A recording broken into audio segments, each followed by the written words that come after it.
All right, we're live. What's up, guys? What's up? It's your boy, Game 27, and we're back again with the Real Talk with the Real Gamer podcast. Got a lot of shit to get into tonight. I mean, a lot of shit, man. We still need to talk about the PlayStation experience, in which it happened like a day after I did my podcast last week. So we got a lot to talk about that. Talk about this community. Well, a lot of these Xbox fanboys that's really getting pissed off over the fact that the PlayStation 4 or the PlayStation fans are really happy for getting a lot of games. So, it's just a typical fuckboy shit. Next, we'll talk about Nintendo. Lots of Nintendo topics to get into tonight. Reggie Fils-Aimé was on the Jimmy Fallon show last night, and we got first look at the Nintendo Switch, and it was exciting to see how that game looked on the Switch. See how it was really excited on how Legend of Zelda Breath of the Wild looks. It looks really good, and it runs really good, and I'm really excited to see that. What's next that we want to talk about? Talk about the Xbox Scorpio. Phil Spencer, he basically came out and he said that he wants the Xbox Scorpio to have a console price. So when you say console price, we talking about between $300 to $400. So that's a good sign right there. So yeah, like I said, man, we got a lot of shit to talk about tonight, and let's gonna get into our intro. Let's start with you, Alex. What's going on, everyone? ActivesiN here, and we're back for another week of Real Talk with the Real Gamer. We had a lot of exciting news for this week. It is going to be a good show. All right, so you got on that? Mm-hmm. All right, let's go with you, Mr. Gamer Nick. All right, this is Nick from Gamer Nick Incorporated. Shit happened this week. We're going to talk about it. All right, we talk about everything. All right, let's go with you, Dirty. Yo, what's up, people? What's up, YouTube? It's your boy Dirty. We got a lot of information for you guys today, so let's get it started. All right. Last but not least is gonna go with yours, Mr. Retro Bro. Evening, all. Retro Bro here. Tonight's podcast is brought to you by Lemonade because it is not iced tea. Oh.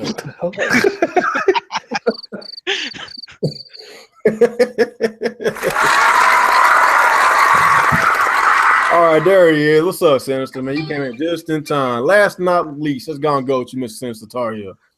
Hey, what's happening, y'all? Sinister here. Sorry for the lateness, but I'm here. Just ready to roll. All right, appreciate you, man. All right, let's get this fuckboy talk out the way, man. It's just been so much fuckery that's going on in this YouTube community. You know, we always gotta pinpoint this shit out, man. If I see a lot of fuckboy shit that's going on, I'm going to say something, man. I didn't want to do that video the other day, but I did it, man. It just get to a point that I don't even care no more. You know, I just don't care. Like if I see somebody doing something, just making themselves look like a damn complete fool, I'm gonna say something. I'm gonna pinpoint that person. I don't care how pissed off people get in the comment section. Call me a drama channel. You can call me whatever you want. I just don't give a fuck. If you don't like it, you hit that unsubscribe button. I don't give a fuck. Fuck you. Fuck your mama. But Damn. Real's part of YouTube Heroes confirmed. Oh shit! Yeah, man. Just of course, man. A lot of y'all know who Card Gamer. That dude is an idiot. It's just not him. There's a lot of people, but he just stands out in the crowd. Just do a lot of fuckboy shit, and you know, Boys Anonymous. Yeah, but it's just a lot. It ain't just him. Just a lot of these Xbox fanboys just so fucking pissed off that the PlayStation fans are actually happy that they are getting a lot of games for next year, and I'm pretty excited because I'm also a PlayStation fan. I'm a gamer. I play everything.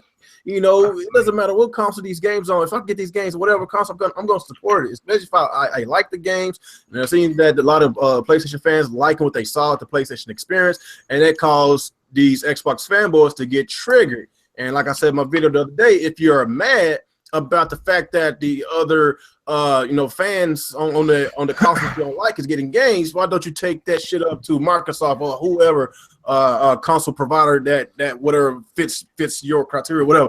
But like I say, man, like it's just they get mad over the stupidest shit. You know, it's just like with us, man. A lot of us are Nintendo fans. Like, you know, what do we do? Do we get mad?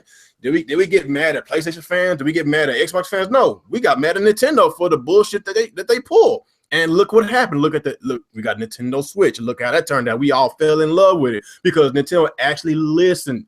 they actually listen. I'm not saying that Microsoft ain't listening. You know, they did a lot of shit that made me a really happy Xbox fan, but it's other shit that they can improve on. They need to improve on having more single player games if they want their own style of like a Last of Us or Uncharted. If they want their own type of action adventure games that the PS4 gets, then the Xbox fans need to take that shit up with Microsoft. It's like other games, other genres, other variety of games that I would love to have on my Xbox, but hey man, like Xbox or Microsoft, they're not gonna do nothing unless you complain. So don't get mad at the happy, PlayStation owners because they actually bought the console that they wanted and they got the games that they wanted. So man, just cut that fuckboy shit out, man. Just sick of this shit, man. Alex, let's start with you. What you think about these idiots that's getting mad over people's happiness in this community? I don't get it. I don't understand it. Nintendo fans do this too. Like we've seen, there's a big echo by the way, but we've seen this with Nintendo fans who are mad that they love the Wii U, but they're mad that people are excited for the Switch but didn't like the Wii U. It's the same fucking thing.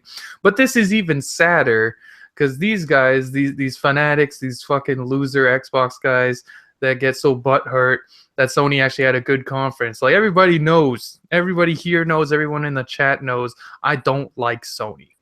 And even I watched that show and I was like, that was a good show. Microsoft, what the fuck are you doing?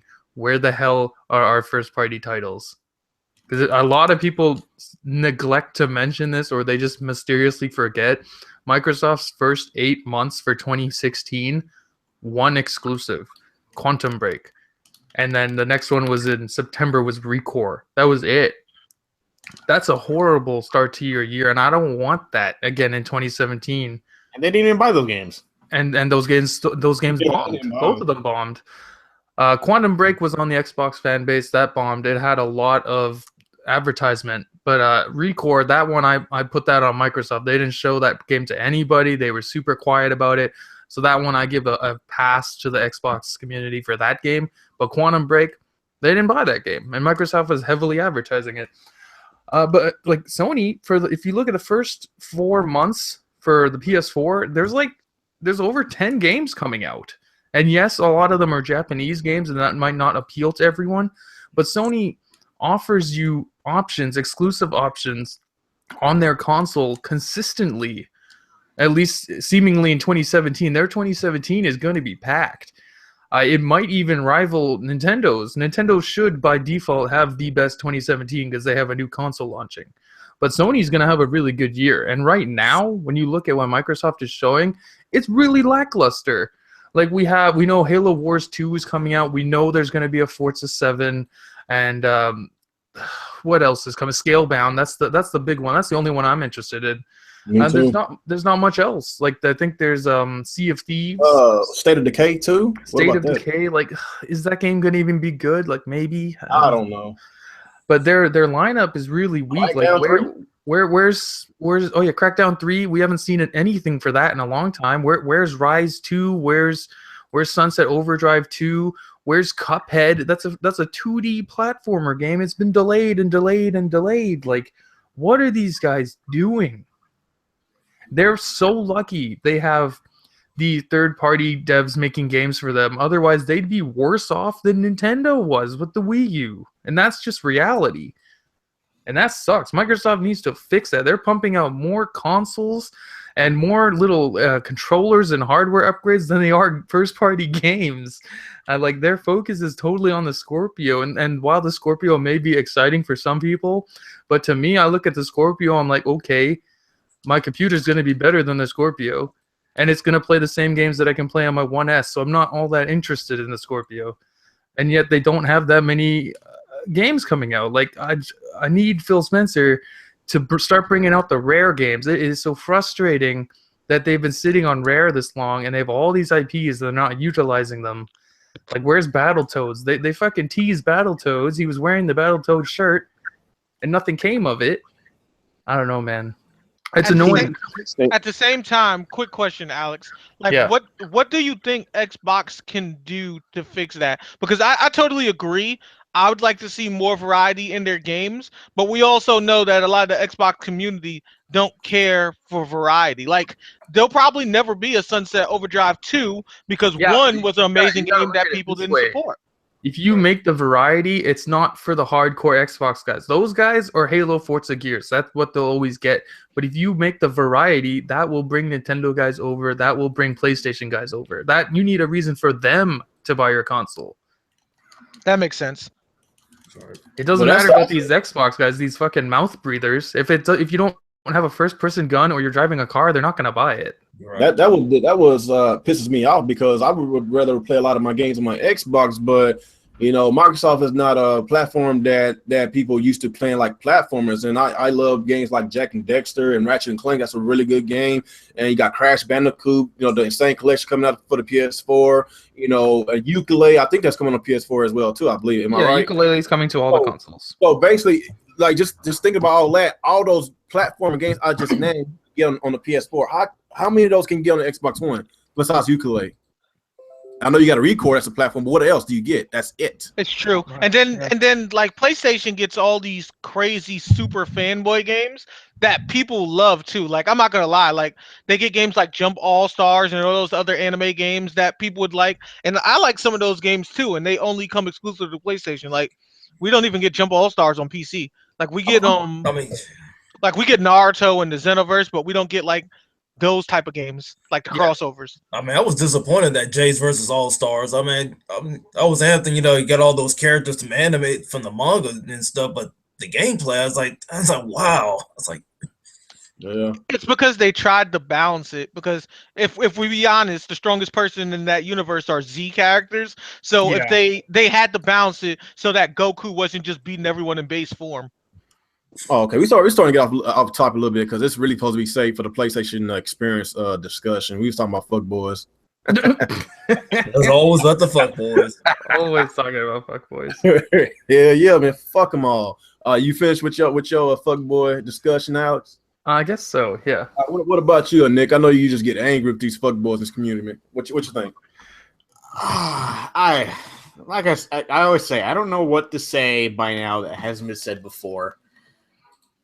At this point, I have to believe, just for my own sanity, that these people are not really that dumb.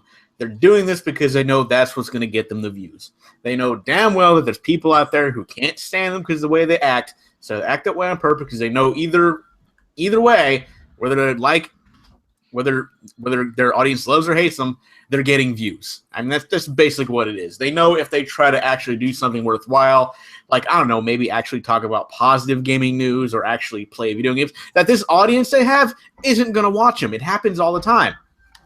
Like, they sit here and they do their freaking drama videos and everybody flocks to it. And then as soon as they try to do like an actual like gaming thing, like their audience isn't interested. And that's kind of the audience's fault as well, because they sit here and they act like they want to know about, and they like this audience, like they do want to watch people play games. They don't want to watch these people play games. Right. They have their favorites out there that they're going to watch, and they go to them for actual gameplay because these people know what they're doing and they enjoy watching them. When they just want to see complete, utter, stupid drama queen bullshit, they know where to go, and that's these channels. And these people making these videos know this because they know damn well they're just not going to be up there with all the actual gameplay channels, so they have to act like a fucking moron because that's the only way they're going to get the views that they're getting. I mean, that's just how it is at this point, and it's sad because, you know, there are some of us who are genuinely trying to be like a gaming channel, and it's the same shit, you know, but if we all started doing like these fucking stupid ass drama channels, guess what? People are going to watch us. But we don't want to go that route because we're fucking sick of it. It's dumb and we know it, and we're not going to lower ourselves to acting like a moron just because somebody might watch us. And there are some people who know this, and there are some people who believe the shit they're seeing. And that's also sad because they actually think these people are being genuine in their whatever the hell they're doing. And they love it, and they want drama in their lives for whatever fucking reason. I don't know what it is, because your life is boring, I guess. So instead of going out and doing something interesting, you got to watch some guy on YouTube act like an idiot. Yep. of my business, right? You want to sit here and go watch the crap gamers and the mooches and the black bonds or whatever because you want to see the drama shit. That's your fault. Don't complain when all you see from these people is drama, because that's another thing I said time and time again. They get mad at these YouTubers again. Why are you always going to be drama? Why can't you do actual genuine gaming? So what do these people do? They actually do listen to the audience. Okay, I'll do gaming. All right, where's my audience at? Yeah, you guys ain't here. Where the fuck did you go? Like, anybody? Hey, I remember you said you wanted less drama. Hey, don't walk away from me. Don't walk away. That's what it is. I mean, true. I see more and more. This is nowhere to be seen. It's true. I see more and more It's gaming channels on Twitter doing polls, and it seems like whenever they have like vlogs and stuff in their polls versus gaming content, they never get voted to do gaming content. So at this point, it's just part of the game. You know, that's just what it is. It's just they know what they have to do to get that extra YouTube pocket change at this point, because they know they ain't damn well ain't getting no money trying to actually play video games on YouTube. Like, and a lot of these people, you know, they don't know what it takes to do an actual let's play of the game. You know, you gotta edit, you gotta redo things, you gotta cut shit out sometimes. You know, some people like to put the stuff they do wrong in there, and that's fine. But like a lot of it is just like you gotta like make sure your voice is synced with the video. It's a pain in the fucking ass to do. And I think a lot of them don't feel like they want to go through that because they know nobody's gonna watch that shit when they do that. So I don't know. At this point, I'm hoping they're just doing drama for drama's sake. Otherwise, shit. It's scary to know that there are people actually out there this dumb, and there's more of them than there are of actually intelligent people, and that's a fucking problem. So that's just my take on it. I think at this point, they're just doing this because they know there's no way they're this fucking invested in something like that, because they know damn well, I mean, you say things like that, but then you remember things like people getting mad over a disc color, or the fact that a game is both on PC and Xbox One and they're canceling the pre-orders because of that. So at the same time, it's like you kind of want to think that they're just acting this way, but then you see things like that and you're thinking, shit, they probably really are like that. It's fucking scary. So I don't know. Like I said, if you don't want to see these people do these things, don't watch them. All right, that's just it. Like, even if a lot of these people who hate these guys are subscribed to them anyway, just so they can watch them and hate them. I'm like, what are you doing with your life then? It's like, you want to be pissed off. You want people to make you mad. Why? Why do you want people to piss you off? I hate being pissed off. It's a bad thing. It causes you to have like high blood pressure and you can die at an early age. Stop trying to get yourself to die at an early age.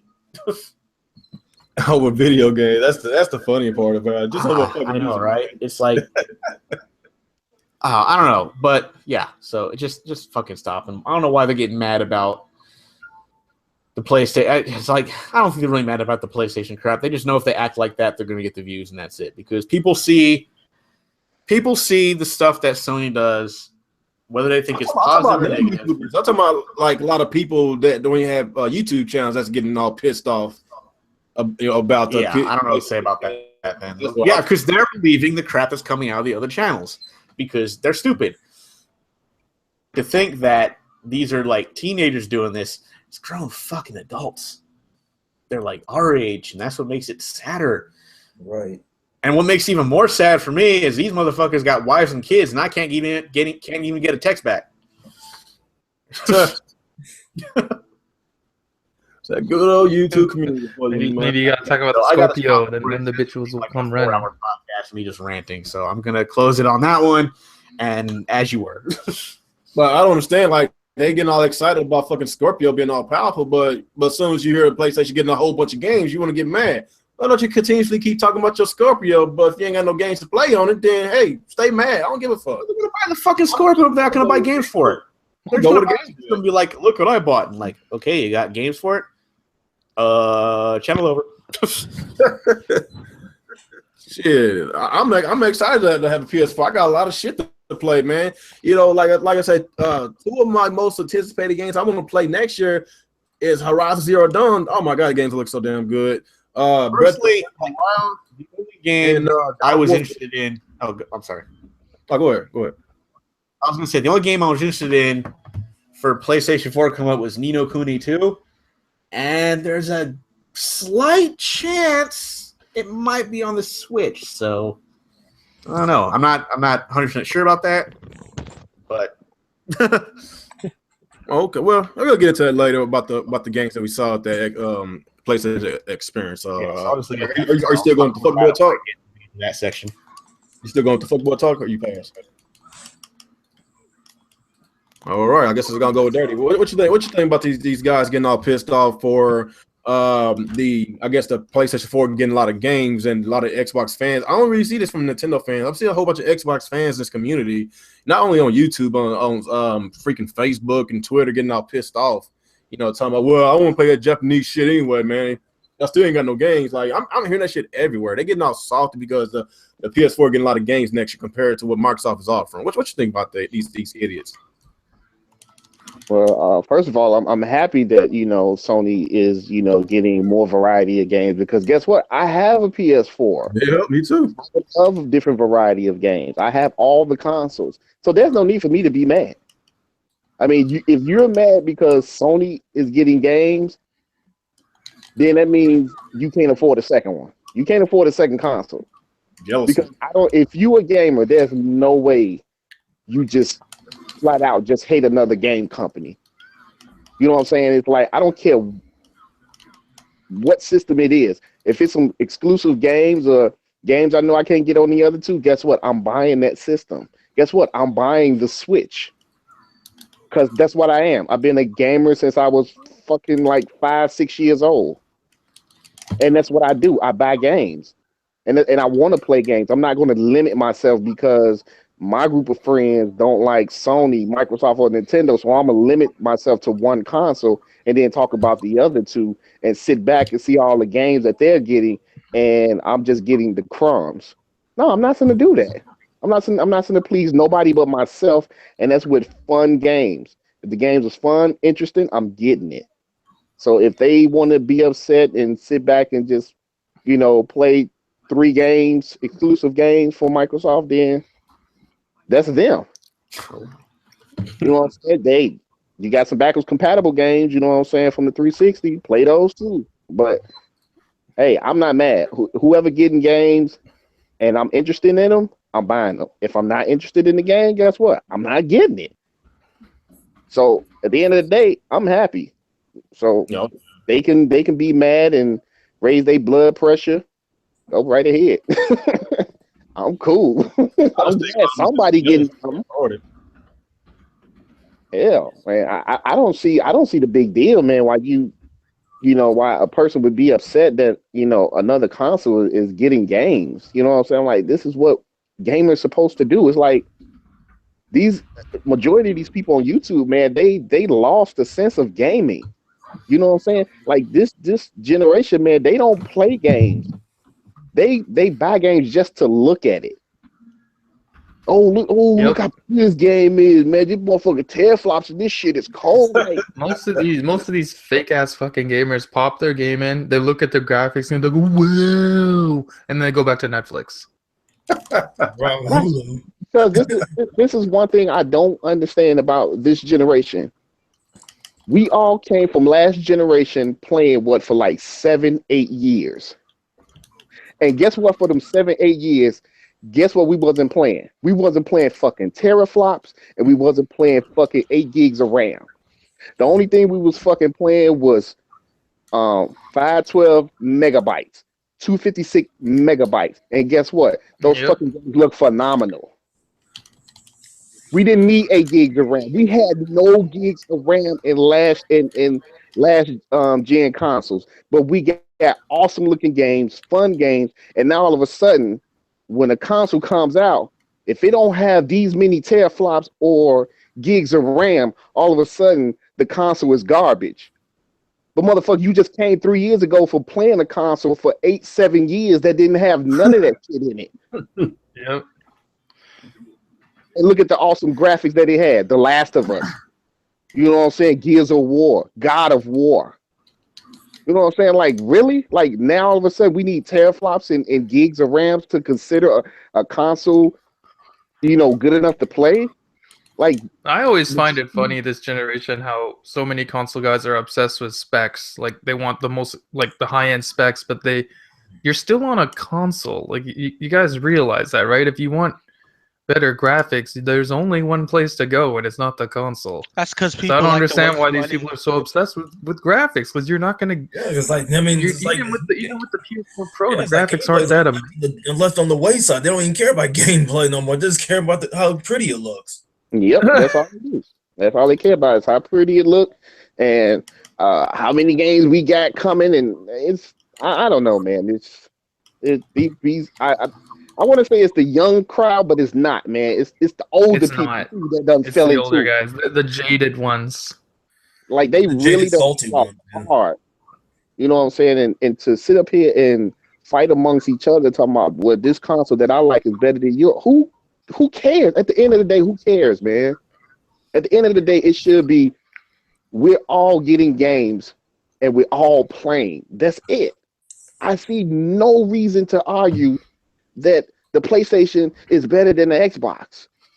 And if it is more powerful than the Xbox, guess what? You will never fucking see it by third party because they're gonna optimize it to make it look the same. They have to make it to the lowest common denominator, which would have been the Xbox anyways. You're not even going to notice the difference. Right. And again, at the end of the day, you can have a pissing contest with your PS4 versus Xbox One. Both your versions look like shit compared to a PC. So what are you guys fighting about? I don't know, That's but the shit that makes me laugh. It's like you guys are like, not you guys specifically, but in general, these guys are crying about like who has the better graphics. Oh, ours is 1080p, ours is 900p. Oh, ours has a little more textures here. It's like, but they're both vastly inferior to what's available elsewhere. So why are you crying about it? It's just so funny to me. No idea. I recently went back like 2 weeks ago and started playing on the original Wii. I went back and played the collection of Metal Slug. Oh yeah, I love that. I got that. I love that. I got that one. Yeah, the anthology one. The collection of King of Fighters on the original Wii. You know what I'm saying? Like just getting a variety of different, games that, because this generation, I wish they would have more. Right. So, I get back to my older consoles. You know what I'm saying? I don't have a problem going back to older graphics. Hell, the games were fun. Well, heck, I mean, last generation was great until now. Because these idiots are so obsessed with graphics this generation, majority of the games we get are just remasters. Exactly. And plus, and not even like real remasters. I mean like ports from a year ago. That's what this whole generation has been. Marvel Ultimate Alliance was a port, and but I'll tell you what, this one remaster that really made a difference was The Last of Us. Last of Us remaster looked really good on the PS4. I really did like that. That's a good looking game, man. I still maintain that one was unnecessary, but it's better than some of the other ones. Like, but like a real remaster is the Gears of War remaster, the Ratchet and Clank remaster. Those are like ground up remasters. Yeah, that's a remake. That Ratchet and Clank was a remake, and that is a beautiful looking game, dude. Yeah. I really hope we get a sequel. That's a nice looking game. It's really fun. I love it. I love like, it. Like I said, too bad the movie sucked. Correct. That's why the release just didn't coincide with the movie. It's okay. And people are gonna play the game. It's like hell with the movie. It's like my the kids movie apparently sucked. I took the kids to the movie to see that. They liked it, so it's all about what the kids think. I was like, hey, the kids love it. That's cool, but for us grown folks, like, man, this is shit. I'll tell you what's a really good animated movie. It was really funny. It was The Storks. Y'all don't know if y'all saw that. Yeah, I saw it. That shit was pretty. Did you guys see Moana? It's the one with The Rock. Yeah, that was a good movie. Oh, that was that Hawaiian movie, right? Yeah. Yeah, I saw a review for that. I heard it was good. It is. It's actually really good. That and Doctor Strange. My cousin at the movie with all the SJWs going, finally a Disney princess of color. How dare they insult Princess Jasmine? There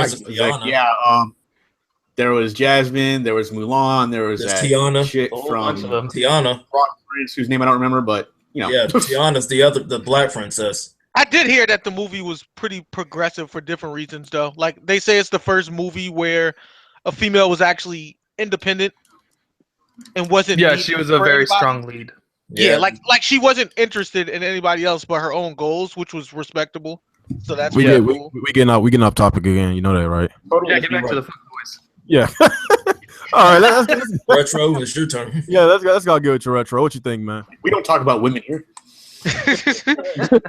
So my thing is, unfortunately, and I'm gonna go to a dark place with this, but the truth is, it's kind of like a lot of our ancestors told us, whether you had grandparents or parents, that like as time changes, people really don't.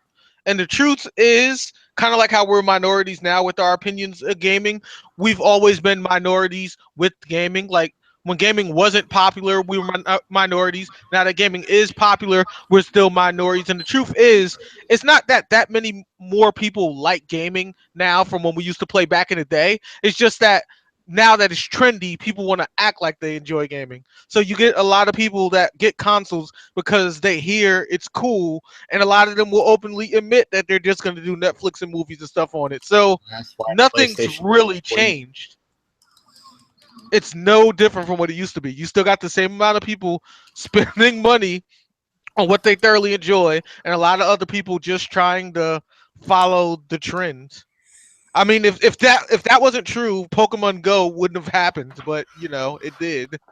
If that wasn't true, the Gaming Awards wouldn't have had all these people winning that shouldn't have won, and it would be for the people and not just the choices that people want to go with for money. Like, it's all just a big cash grab, and any way we look at it, nothing's gonna change. So I just stopped caring. But that's all I got. What about the fuckboys? You didn't say nothing about fuckboys. Oh, I'm done with the fuckboy topic, man. That's it. I just had my little rant on how nothing is changing and how it's not going to change. All right, let's go with you, Sinister. Yesterday I was on B Shadow's podcast. Yesterday we was talking about fuckboys, but anyways, but about this thing, it was like, man, they're just mad, salty, throwing a hissy fit. But yeah, they're just doing channels, doing response videos like that just for the attention, for views and stuff like that. It's just, like I said, they're just attention whores. That's basically what it is. It just, like I said, they're just mad because Sony stepped up to the plate and they didn't. It's like, I mean, yeah, it's like, for one thing, Alex, when we talked about yesterday in your video about, should Microsoft have, host their event like Sony and Nintendo are doing? Mm-hmm. Yeah, something like that. And like, maybe, like I said, Microsoft, like I said, they need to step up to the plate. That's what I'm saying. Step up to the plate, pump these games out, I mean, trying to cater again to other people other than the hardcores, because the hardcores are only going to be tied to the top three. So basically, they're going to be happy with that, but get some more variety for everybody else, just, try to spread it out. That way you can get up there. Like, I mean, you can do more than just, sell consoles. I mean, yeah, you're doing great in that arena, but the thing is, you're lacking in the game department, like showing some games.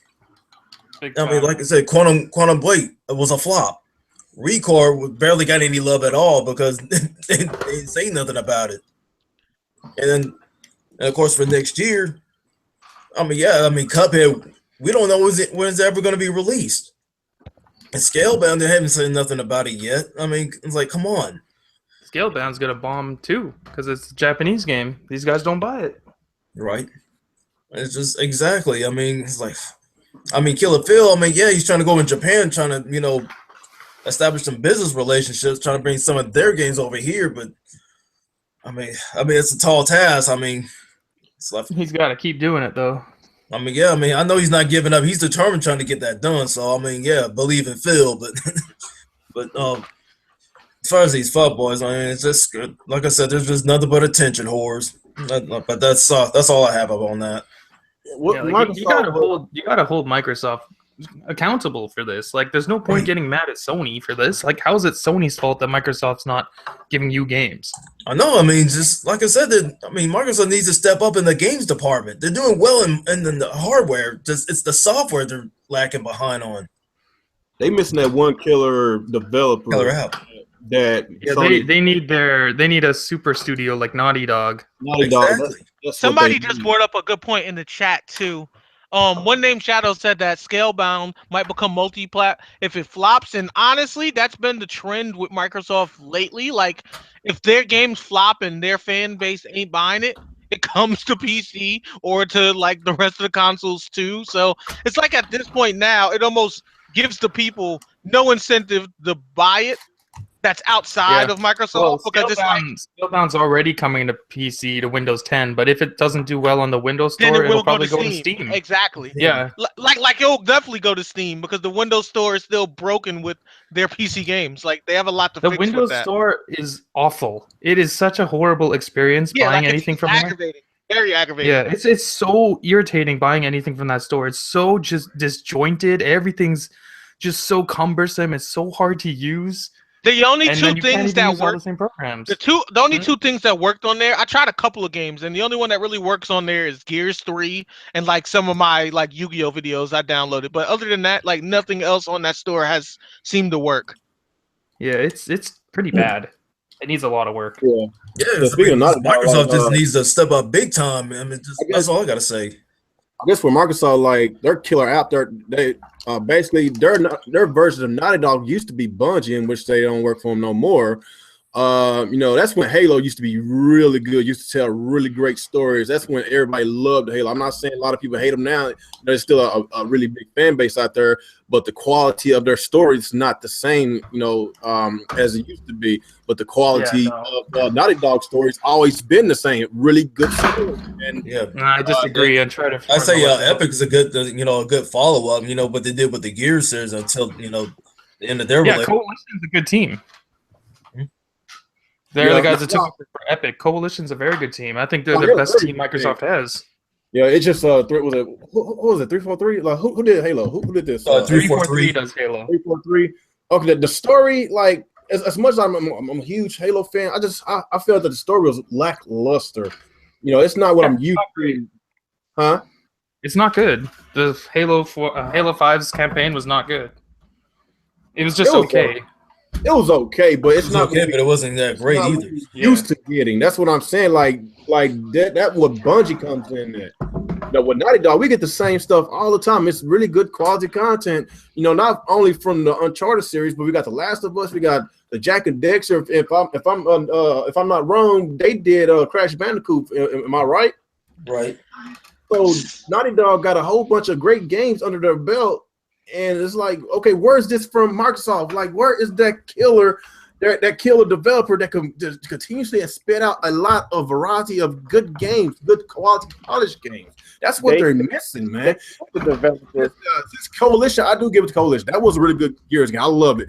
Can they do more than Gears? That's my question to them. Can they do like a platformer, a game that could compete with Jack and Dexter and Ratchet and Clank? Can they do more of an action adventure game that can compete with Naughty Dog? You know, or compete with Uncharted or Last of Us? That's what I'm saying. They need that killer developer that can do a variety of different games, but not only just variety, good polished games. It's like at this point now, gaming has depressed me so much with a lot of the stuff that comes out that I feel like I have to lower the bar more for these companies. Like I kind of want more companies to just focus on one game and give us a good one from now on. I think about the companies that don't make many games and they all seem to do really well. Take Blizzard. They don't make a lot of games, and the games that they do all seem to be really well. Take Game Freak. All they make is Pokemon, and it does really well. In fact, this new gen of Sun and Moon changed everything completely from story, the gameplay. Now it's about defensive meta versus offensive meta, and people still love it. So, like, I feel like at this point now, I just want to see more companies do one game. Like, let's take Platinum. Platinum flops on a lot of games. Ninja Turtles was disappointing. Transformers was okay, but they do amazing on Bayonetta. So what if they just did Bayonetta every 2 to 3 years and really polished her up? Right. Like you get what I'm saying? Like it would be amazing. They're already polished. It's just nobody buys them. That's the problem. No, their other games are trash. Real. We got to be honest. Bayonetta is good, but their other games have been trash. Let's be honest. How dare you? You know it's true. But here's another thing. Before you move on, you almost turned into the Shredder. Ninja Turtles was so bad. Right. Transformers Devastation is one of my favorite games. Hey, it was cool. The thing I want to bring up is like, I mean, look at the last gen with 360 and PS3. Look how fun that generation was. I mean, at that time, no one was obsessing over graphics or flops and all that other bullshit and stuff like that. I mean, of course, 360 reigned at that time, and now this year it's flip flopped. It's like, okay, what kind of happened? And now we got one is playing catch up, but stuff like that. We was introduced to a lot of great franchises. That's like one of the best generations ever because that's when Uncharted started, Gears started, Last of Us started. Like that was a really great games that came out last generation. Not only got great games, we was wild with the graphics whenever we was introduced with HD. And since we now in this HD era, everybody's fighting over resolution now, but they're not fighting on the fact that we're not getting enough games, enough new entries like we got last generation. Where's those great wow moments like we got last generation? This generation we don't have them because we got a bunch of remasters and the quality went down a lot. That's what I feel about it. It's like this is the best way I can think about it. Like everyone has something they're good at, so to expect everyone to be good at everything, it's just kind of ridiculous. Because if you think about it, how many things are you really good at? Like how many multiple things could you do? So if every company, as far as gaming went, focused more on what they were good at, it may be better now, especially with all these Russian demands on like whipping things out faster. It may just be a better way to go at this point in time, unfortunately, because they're not getting the time they need to really polish a lot of games, and they get this high demand to do stuff quick. So maybe just isolating it down to a few less games would be a better thing. I mean, there's so many games on the market that it wouldn't kill the gaming community for a couple of companies to do less games, because there's still so many other companies out there doing it, not to mention indie games that you still have tons of games. There's millions of games out there we've never even heard of or played. So for them to cut down a few would not hurt. But what you're saying is these developers need to stick with only one game? Is that what you're saying? Because they're doing terrible with multiple games. What about Nintendo? They're not doing good anymore. What about Nintendo? They're a developer. They are a developer, but they also have their issues too with certain things. Like, I mean, they do Mario all the time. It does good. Star Fox has started getting bad recently, but Nintendo sticks with the formula of doing the same games all the time. So you kind of agree with me if you use Nintendo as an example, because they're doing the same thing Blizzard does. What about Naughty Dog? We got 3 Uncharted games last generation and then The Last of Us, and the quality was the same. But see, that's another example. You said 3 Uncharted games and Last of Us. So Last of Us was the one difference out of spamming Uncharted. So that still counts as not doing a lot of games, right? And well, just looking at the fact how much it takes to make one of those games, it takes a long time. So spitting out 4 of those games in one generation, that's a lot of work. But I'm not saying to do it in one generation. I'm just saying to focus on one game. I mean, if you're not ready to do a new game, why not update it? All these games these days do multiplayer anyway. I still think they did a hell of a job on all the games. Uncharted 3 was my least favorite, but I still liked it. But Uncharted, I still like Uncharted 3. It's just not as good as 1. But see, Uncharted 2 is always my favorite. But you're still agreeing with me, though. Those are all Uncharted games. Other than Uncharted and The Last of Us, what else has Naughty Dog been giving us? They're focusing on less games. So what you're saying is like you talking about just stick on that one franchise, even though they make it multiple games. Is that what you're saying? Exactly. I thought you're talking about just stick on just one game. No. I'm talking about actually sticking with the franchise and just continuing to polish it. So you saying that Naughty Dog should stick with Uncharted and leave Last of Us alone? I'm saying to do fewer games. Blizzard only does like 4 or 5 games. So if Naughty Dog can handle doing 3 to 4 solid games, then fine. But if they're doing 3 to 4 games and most of them are coming out crap, then drop down a little bit. I can understand what you're saying, because we could take Ubisoft. Don't overdo your workload if you can't do it. Like if you're the company that can make 5 solid titles, then do so. But if you're the company that makes 5 titles and only 1 to 2 of them are solid, then you need to drop down on some of those titles. That's all I'm saying. I understand what you're saying. We can take Ubisoft for example. We see how the quality it dropped a lot with the Assassin's Creed franchise. What was that? Not Syndicate, because I heard a lot of good things about that. Unity was a glitch fest. That thing was so bad that a lot of people didn't stick around to buy Syndicate. And I heard a lot of good things about Syndicate. So that's why it took a year off. So maybe taking a break and just focus on one thing, it can help. It just depends on how big your team. If you got a big enough team to basically do what Activision is doing with Call of Duty, having 3 different teams working on it. Even though I feel that the quality is going down, then you can do that. But if you only got the same set of people, then you might want to just rethink what you're trying to do. But if you got the money Activision got, then that's a different story. And see, even with Call of Duty, they're still in a good position. It's like the quality went down, yeah, and we recognize it being hardcore gamers, but to the average consumer, they haven't noticed that, and it's not really hurting their sales too much. Like, it dropped a little bit, but, like, you know what I mean? From the big picture, this is still an effective strategy for them. Okay, let's move on. We off topic like again. We supposed to go to the next topic like 30 minutes ago. Shit. Okay, man. Let's talk some Nintendo. I wanted to talk about the PlayStation experience, but I'm gonna say that next. Nintendo, of course. If you stayed up to watch the Tonight Show, was a Jimmy Fallon. I didn't actually see it. I saw it on YouTube. I didn't actually saw it live, but Reggie Fils-Aimé, he was on the program. And he was showing Jimmy Fallon, the Mario Run is available on iOS and was it iPad and all that. Of course, I fucking hate Apple, so I can't really fucking play that game. It does look fun, but that wasn't the main thing that he wanted to talk about. The main thing was the Nintendo Switch, in which I was really excited because. Not only Jimmy Fallon was excited, he looked like a complete nerd, and he was really geeking out about that Switch. And just looking at how the Legend of Zelda looks, in real time, and look how the graphics look, and just look how the game runs, man. That game cannot run on the Wii U. I looked at the Wii U version. The Wii U version looked a lot different. The Switch version looks a lot better. It runs a lot better. The Wii U, there was some hiccups on the Wii U version, so. Yeah, it's pretty clear that the Switch is going to be a lot more powerful than what a lot of people expect, and I know a lot of rumors suggesting that it's going to be running on the Tegra X1.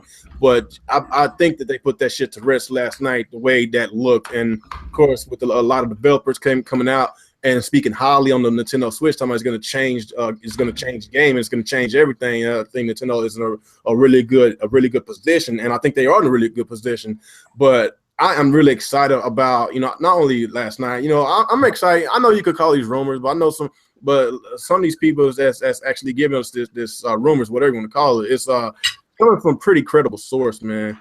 Really credible source about all the stuff that's been leaking these past few days.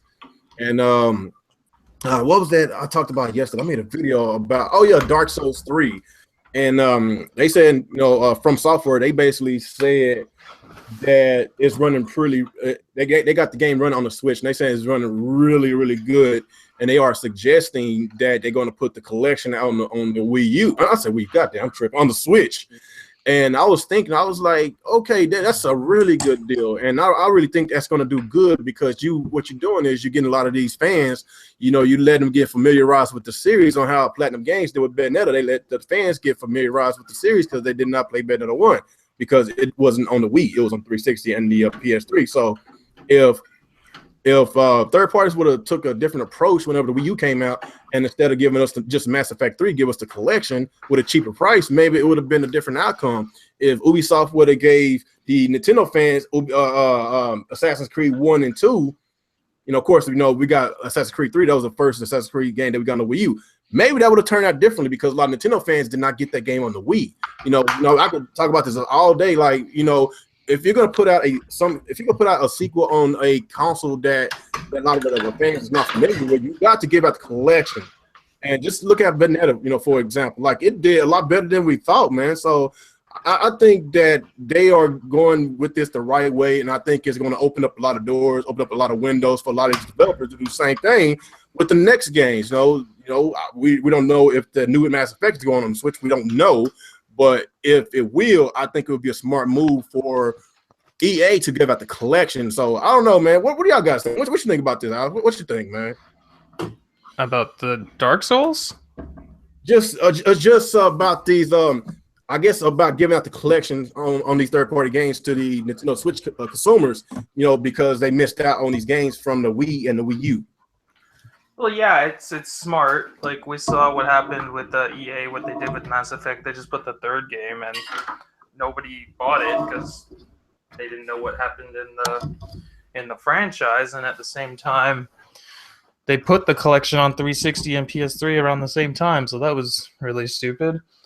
So it's smart what they're doing with Dark Souls. If they actually end up doing that, I think that's a good idea.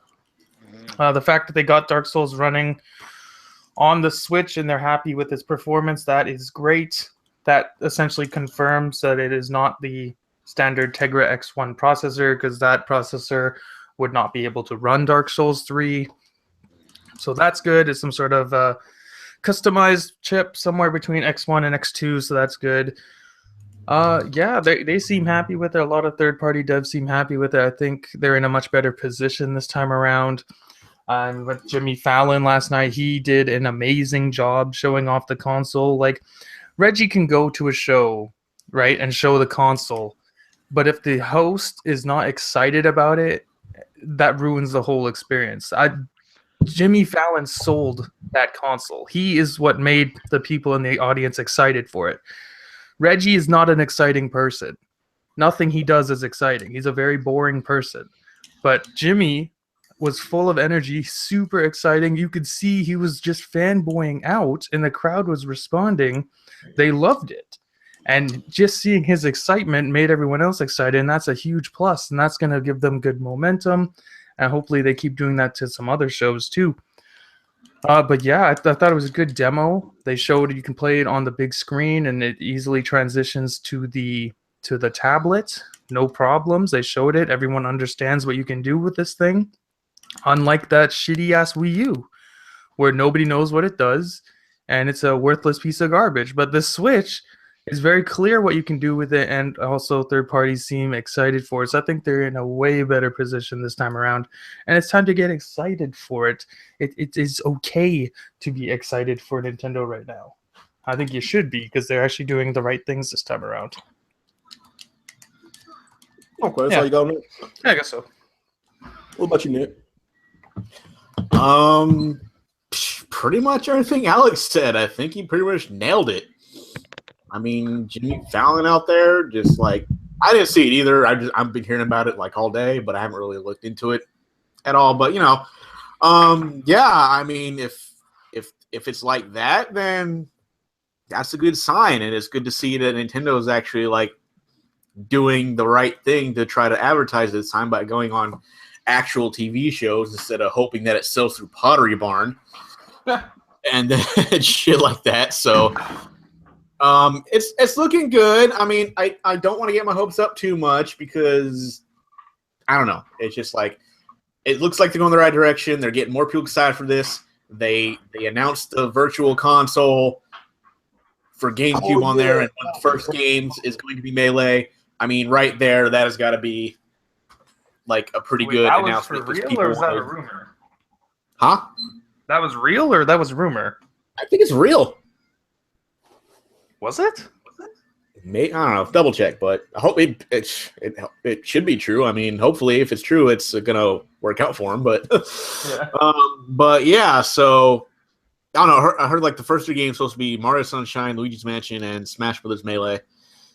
Which, if that's true, they need to do that, because that would be a pretty good selling point right there.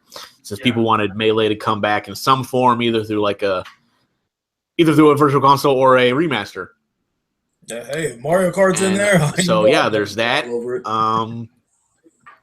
don't know. So we'll see. And the fact that it's actually running Dark Souls fine should shut up a few people, because they're sitting going, "Oh, they can't run it." I think it's going to run games like just fine. Like I said, I don't think it's going to. Power wise, I'm pretty sure it's going to be between Xbox One and PS4, the basic ones. And that should be enough, because future games coming out that are supposed to run on the PS4 and on the Pro and the Scorpio are still going to run on Xbox One and PS4. So it'd still more or less be on par with the other two, and that's a good sign. The only thing I'm just worried that they're going to put these games on there, but is anybody really going to buy them? Because like they already played them on the older systems. Whoever wanted to play these games have played these games. I don't know if there are a lot of people going, "Oh, I'm just going to wait till this comes out on Nintendo," because I don't think they're expecting it. But then again, there might be a lot of people who are like, "Oh, fuck these games, whatever, third party sucks." And now that these games are on Nintendo, maybe they'll be like, "Oh, I love these companies the whole time." Well, we know how it is with some of these dudes. Everything's a third party until it comes to Nintendo, then it's a third party. Mm-hmm. I mean, like I said, my stance on third parties been the same whether the games came to Wii U or not. And they'll be the same for the Switch. I mean, I hope if Dark Souls comes to it, that's good. I'm not gonna buy it because I'm not interested in it. But for those of you who are excited about this, go buy it. I mean, that's another thing that's been like, well, you shouldn't buy these games. Like, I'm not gonna fucking say that. I mean, if you want to buy these games on the Switch, buy the games on the fucking Switch. I don't care if you. It doesn't matter. In my opinion, should not affect how you feel about a game.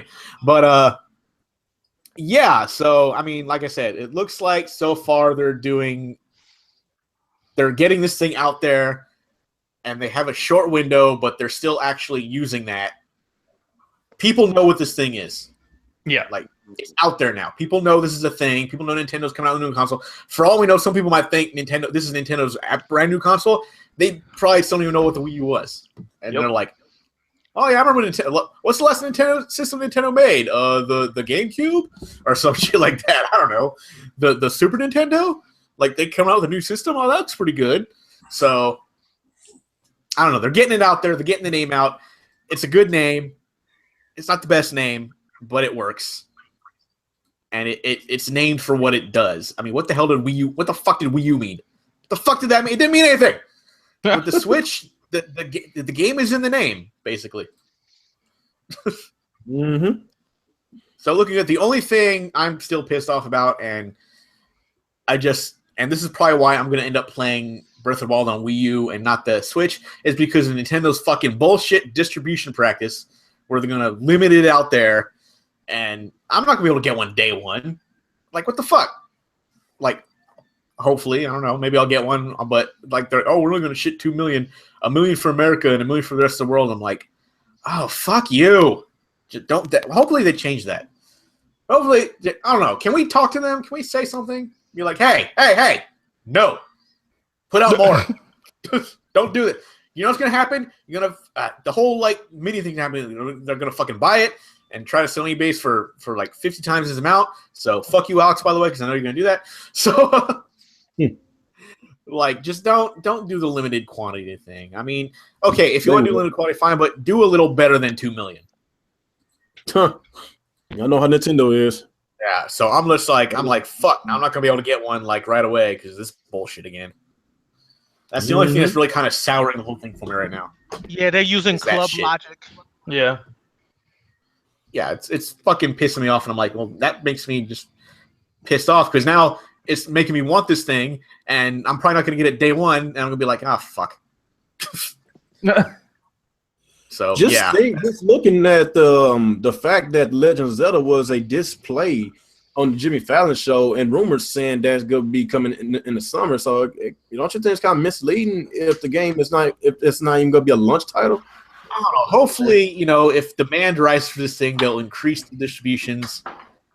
But I don't know. I'm just kind of worried right now that that's what's going to happen. And a lot of us who really want this system are going to be left in the fucking dust until, like, Nintendo decides, hey, okay, here's an actual shipment for the world. Right. Yeah. It's very possible they might do that. Yeah. Wow. Okay. So we'll see how that goes. I don't think the eBay thing will be as powerful because it's not launching next to a holiday. Yeah. But we'll see. Probably the only holiday that's close to. All right. So what about you, Oda? What you think? Are you still going? No, I'm good. Go ahead. All right. What about you, Dar? What you think about this? About the Jimmy Fallon show? If you saw that last night, and what you think about the Dark Souls 3 rumors? And like, I know I was talking about that a while ago. Like, should third parties give out the collection of a lot of these games that came out during the 360 and PS3 era, and the Wii couldn't handle these games, so they never got them? So don't you think it'd be a smart thing to give out the collection to the Switch owners that missed out on them? Yeah, I mean, yeah, they could give out the collection. I mean, it's not going to hurt, to port it over. You know what I'm saying? Especially 1 and 2. With 3, I mean, that's cool that Nintendo fans can get Dark Souls. I'm not really interested in Dark Souls. I think the second one. It was okay, but it just wasn't my cup of tea at the time. So, I mean, it's good that we can get the third-party games, back on the Nintendo system. And with Jimmy, that was actually cool, to actually see it sitting there, see the power plug plugged into it, the wires and stuff, see the back of it and underneath it and stuff like that. That was pretty cool, you know, to see Breath of the Wild, you know, especially how it looked on the tablet itself, which was cool. So yeah, it was nice. Oh, because I already gone that. Yeah. All right, what about you, Retro, bro? Here's my thing. Like, I'm not exactly sure that would work giving them Dark Souls unless you had some other creative gimmick to convince them to get it. And here's why I say that. I say that because if you look at Bayonetta, the only reason Bayonetta started to sell was because a lot of the bigger YouTubers and the Nintendo community, such as Etika, like hyped that game. Like none of them cared about it, and even the bigger YouTubers in the Nintendo community said they didn't care about it until she was in Smash Bros. So if Bayonetta was never put in Smash Bros, even being released on the Wii U, it wouldn't have sold as much. Like Smash Bros carried that game, unfortunately. So I feel like if you can't find a creative way to gimmick those games to their audience, then they're not gonna do it. So like, unfortunately, they're obviously not gonna be in Smash Bros. But what you would probably have to do if you want to sell it, you would have to give free copies to like Obi-Wan, Etika, and a couple of other bigger YouTubers. And if they like it and give it the green light, then everyone else is just gonna sheeple and play it. But if you just release it, those third parties would actually be wasting their money because they're not going to touch it. They're going to say it's irrelevant. Nobody else in the community is talking about it. None of the big dogs or whatever out of the 90s slang that Nintendo uses these days aren't going to touch it unless those big YouTubers are promoting it because that's how they do it. It's very childish and high school like.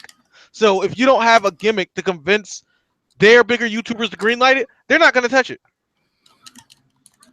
I mean, it sounds like a good idea, but let's be honest, the Nintendo community runs like that. That's all I got, though. Clickish, huh? Oh, okay. What about you, Sinister?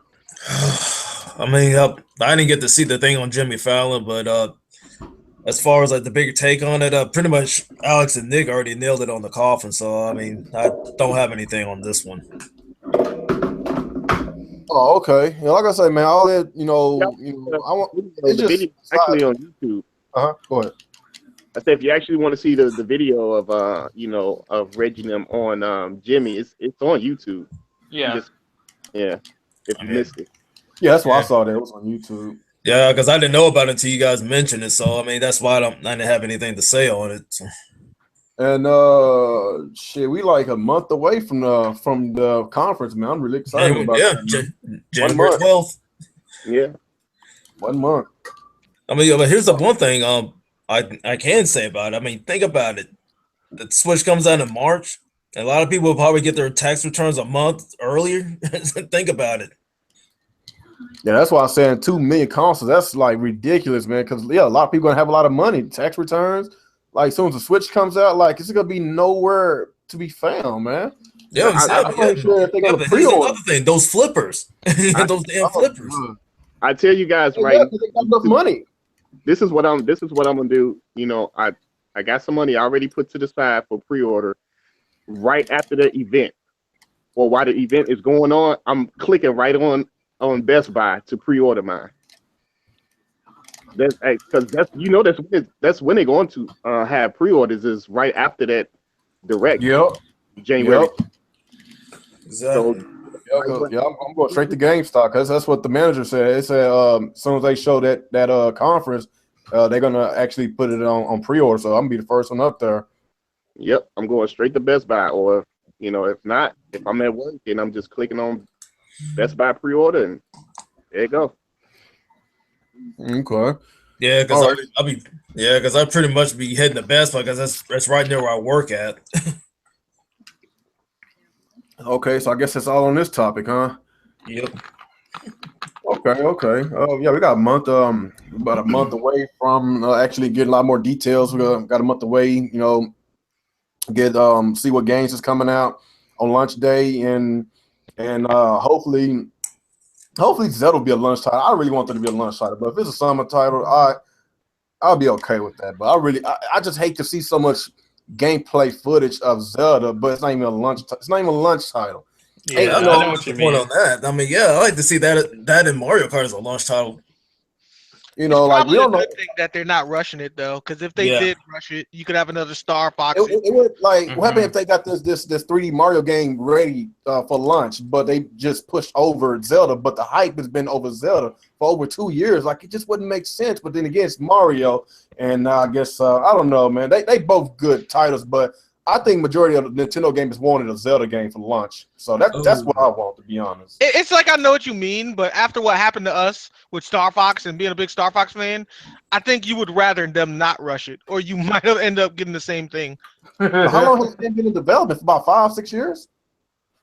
That's what I'm saying. It's been out for they've been working on it for a while. So like I would just say take the time. If they don't feel ready, let them take their time. Skyward Sword came out in 2011. It's about to be 2017, so Right. yeah, it's a long time. It's like I understand that, but if they know they don't have it ready, would you rather just get the game and then complain about how broken it is? No, I know what you're saying. I know what you're saying. I'm just saying it should be ready. I don't see what's the issue. It shouldn't be. I don't know, man. I'm pretty sure they got the reasons, but if it's not ready, then I'll be okay with them releasing in the summer. If it doesn't re-release in the summer, then most likely it's gonna be a holiday title. That's what I'm thinking. I hope it don't get pushed that far. I really hope not. But okay, I guess let's gonna get to our next subject, man. Let's talk about the PlayStation experience, man. Of course, PlayStation experience was last Friday, and you know, I don't even did we even talk about this? I don't think we did. I don't think we did talk about this last week. No, I don't think so. But yeah, that what basically drove me to want to talk about a lot of these fanboys that's getting all pissed off and getting triggered over over a lot of you know, people, a lot of gamers, you know, they're happy that the PS4 is getting a lot of games throughout next year, and a lot of Xbox fanboys are triggered about that. Like, I just don't understand. Like, you should take that up with Microsoft. Like, it doesn't make sense to get mad at somebody else. Get mad, like these people don't care about you. You own that side. You stay on that side. You can stay mad over there all you want, but if you ain't gonna say nothing to the people that you giving your money towards, if you ain't gonna say shit, just stay mad, you know. But when it comes to people like us, if we got any issues with whoever, you know, of course we all had issues with Nintendo. We saw how that turned out, and I think Nintendo is yeah, they're humbling themselves this time because they cannot do what they did with the Wii U. Right. They learned their lesson. Oh, yeah, it's good. Yeah, they're actually trying to listen this time, you know. But I feel with the PlayStation experience, they hit a home run with that because they was all about games. Only thing I didn't like about the show was that show with Killer Mike and that white guy. I don't know. I like Killer Mike, but that performance was terrible. It didn't even. I don't. It shouldn't even. It don't even belong there. What's the other thing I didn't really care for? It was something else I didn't care for. But I guess after that, like I just got excited because they showed so many games that's come out in 2017, and they started to show with a bang. And a lot of people thought that was like, is this still a Tomb Raider game? And you know, just thinking about it, I was like, this got Tomb Raider elements. And all of a sudden, I saw Chloe. I was like, oh, that's Chloe. Then we saw what's that black chick name? Is it Nadine? Is that her name? The black chick. Oh, I'm gonna try the 4. Yeah, Yeah, Nadine. Nadine. Okay, yo, that got me thinking about Tomb Raider for a second, and I was like, man, this is cool, man. So I don't know if this is a standalone game or this is DLC. Either way it go, I'm going to get it because I'm a huge fan of the series.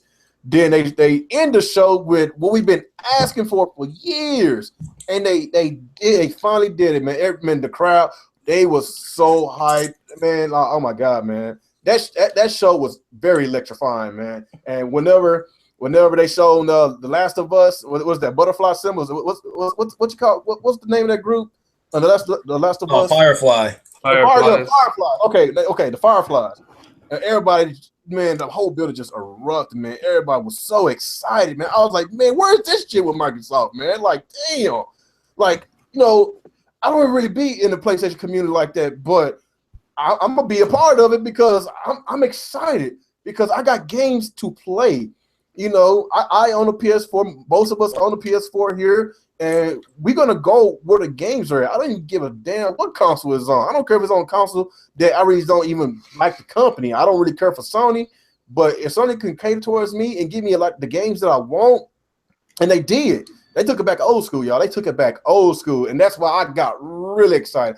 I was already excited for the Uncharted DLC and The Last of Us, but when they show all three of the Crash Bandicoot games and they show how different it used to look and how it looks now, and we get 3 of those games, oh my fucking God, my dick exploded. And not only that, we got Parappa the Rapper. Parappa the Rapper, Crash Bandicoot, and Fighting Force was my first 3 games I got when I got my PS1 when I was a kid. I was like, man, Sony just took me back to my childhood. Now technically these games are real. I mean, that's not real. These games are remade. They're remakes. They're not remasters. I don't know why people keep calling these remasters. No, they're remakes because ain't no way in the world. No, that's different because if you look at the original Ratchet and Clank and look at how Ratchet and Clank looks, now you cannot say that's a remaster game. No, it's a remake game, just like how Crash Bandicoot is a remade game, and like how Parappa Rapper is a remake game. Everything looks crisp. It looks Yeah, that really Parappa's good. gonna be fire.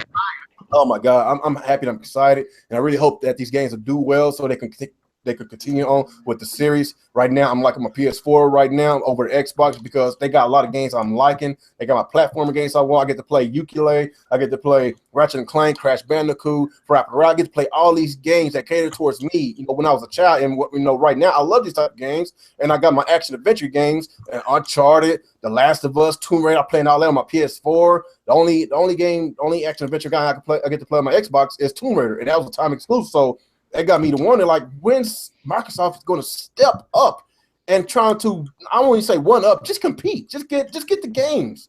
That's all I want to get, a variety of games, because what Sony did, they killed it. They got some nice looking indie games too. I don't want to leave indies out because a lot of y'all think I'm biased, but some of the indie games did look very interesting. I would like to try them out.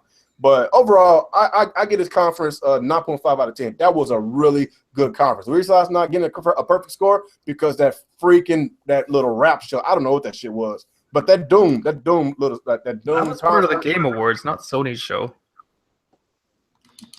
Yeah. Killer Mike's was on the Oh beach. yeah. I put. Okay, I'm tripping, y'all. I'm tripping. Yeah, you're mixing them together. Yeah, I'm like, yeah, not familiar. I'm mixing them up. I'm mixing them up. Okay. Yeah, you're right about that. But the games was fire, man. So they came with it, and it was game after game after game after game. That what got me excited, man. So all I gotta say, man, it was a good show. We get a lot of games, and I'm just looking forward to it. So what you think about it, Alex? About the show, it was a good show. Yeah, I was impressed with it. Crash Bandicoot looked really good. I didn't think we'd get to see it this early. The game looks like really solid. Actually, it's like a huge improvement. So that's good. And apparently it's only $40 for the whole collection. So that's really good. Really? That's what they said? Yeah, I read that somewhere. The collection's going to be $40. So that's a good deal. That's a lot better than that bullshit they tried to pull with $60 for God of War 3 remastered, which was just a port. So this is good. Parappa the Rapper, I totally forgot to talk about that during my recap of the show. That's cool. They're bringing that back. There's a lot of remasters, but I think they're just testing the water to see if people actually still care about these franchises. So that's whatever. That's cool. Yo, Last of Parappa Us should get a 2. PvP mode where you can. It should. You should be able to have rap battles in that game now. Exactly. Last of Us 2 or Last of Us Part 2, like that was just awesome. That was cool to see. Again, it is just a CGI trailer, but just from that trailer you can see they're setting the tone. It's very different. This game this time around, she's older. It's 5 years later. They're out for revenge this time. It's not about survival anymore, so it's going to be very different. Apparently you play as Ellie throughout majority of the game this time, not Joel. So that's going to be very different. And I like that Uncharted spin-off game. I like Chloe. Chloe's a cool character. I like that she's getting her own game. It does give I also thought it was Tomb Raider. Like, straight up, I thought that was the new Tomb Raider game because that's the kind of vibe it gave off. And that's a good thing because Tomb Raider is an amazing franchise. What else? They showed a couple indie games. Like, to be honest, the ones they showed out didn't look that good to me. Most of the time I like indie games, but the ones they showed were kind of meh. Nier looks really good. Neo, I think that's called Neo. That looks pretty good too. They showed some Yakuza games. Like, they showed a lot of stuff. The main thing here is variety. They showed a lot of different types of games, all coming to the console. Some of them, there's no release years even, like Last of Us and Uncharted. That might come out in 2019, 2020. But overall, they showed you what's coming and why you should be excited for the console. And there's a lot of stuff coming, like exclusive stuff too. So they did a really good job, I thought. And Microsoft, I think, could benefit from their own show like this, provided that they can, make enough content for their console. Yeah, they did a good job. Like, there's nothing else to say, really. If I was to give it a grade, I guess I'll give it a B. Like, for the most part, it was really good. There's just some stuff that was kind of boring, but overall, that's a lot better than what they usually do. Damn, you was more generous. I thought you were giving them a C+ or something, knowing how you hate Sony. Hating them and giving credit are two different things. All right, what about you, Nick? Yeah, I didn't really see most of the any of the conference actually. I just went by what I saw like on Twitter and stuff. And yeah, The Last of Us 2 is gonna be a thing. I guess that's okay. I was never really that into the game, but hey, for those of you who wanted part 2, congratulations. I didn't hear about that. What the hell was it? Fuck the Uncharted thing until I got home. It was on Facebook. But yeah, I mean, I guess nothing really out of that show that interested me. But hey, whatever. It is what it is. I think finally Sony is finally maybe getting some games out there, because the last couple of years have just been as lackluster as anything else. It's just like, yeah, really nothing interesting going on there other than Uncharted 4, and even that was like iffy. One of the other big reveals, and God, I'm just like, fuck this game, by the way. Whoops. Uh-oh. Capcom versus Marvel Infinite. Fuck that. When I saw Mega Man, my face lit up, and then I saw Ryu, and I was like, oh, damn it. Mega Man X. I'm kind of pissed off because there's no X-Men characters. My main character always been Reboot. There is so much wrong with this fucking game. I mean, I don't know. Like, he's not in it because Marvel, they can't get the rights to it. That's not it. Like, okay, I don't want to get too off topic here, but like, Fox has the movie rights to the X-Men. Yeah, and that's pretty much the extent of it. However, Disney, being like just like bitchy cunts about like the franchise, since like it's like, if I can't have it, nobody can. So they're trying everything to squeeze out anything that they don't have film rights to out of the comics and video games and all that, because they're just being very, very petty. That's why you see it, like what they're doing with the comics and stuff, and why they're like, canceling certain comics and stuff like that, because they don't have rights to the X-Men characters. Even in that small form, they're doing everything they can to just like make sure that that any version of it dies until they get the movie rights back. I don't know if that's ever going to happen, but like, just that's what's really going on with all this shit. And now they're like, it's starting to. They said, "Oh, we're not going to affect the comic book." They're full of shit. They're affecting the comic books. Now it's affecting the games.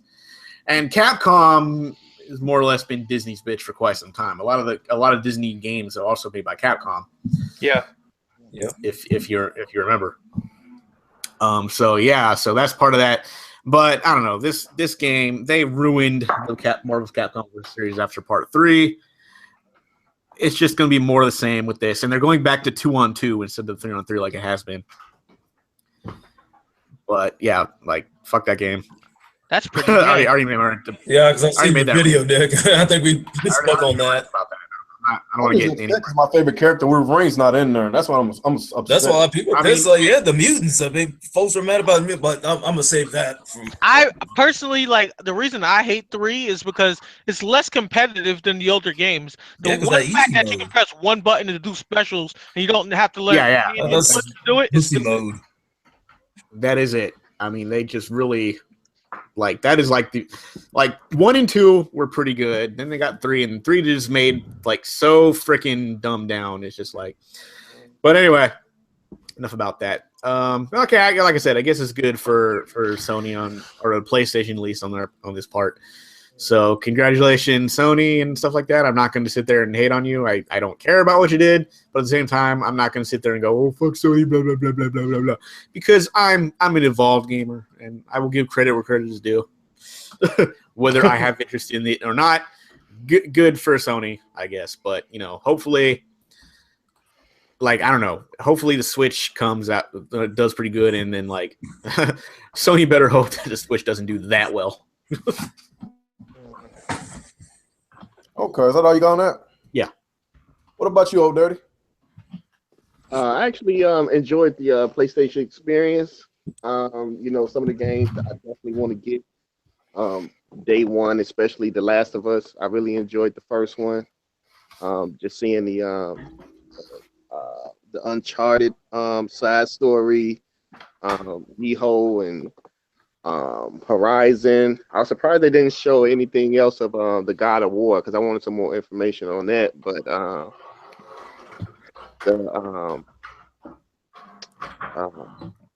just going back, you know, to the old school games like Papa the Rapper and all them. I was kind of surprised they did that in the other game called was it Loco something.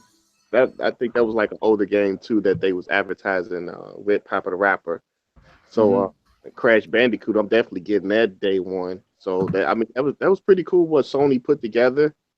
I was impressed. To me, I think it was better than last year. And yeah, I mean they bringing it. They bringing the games.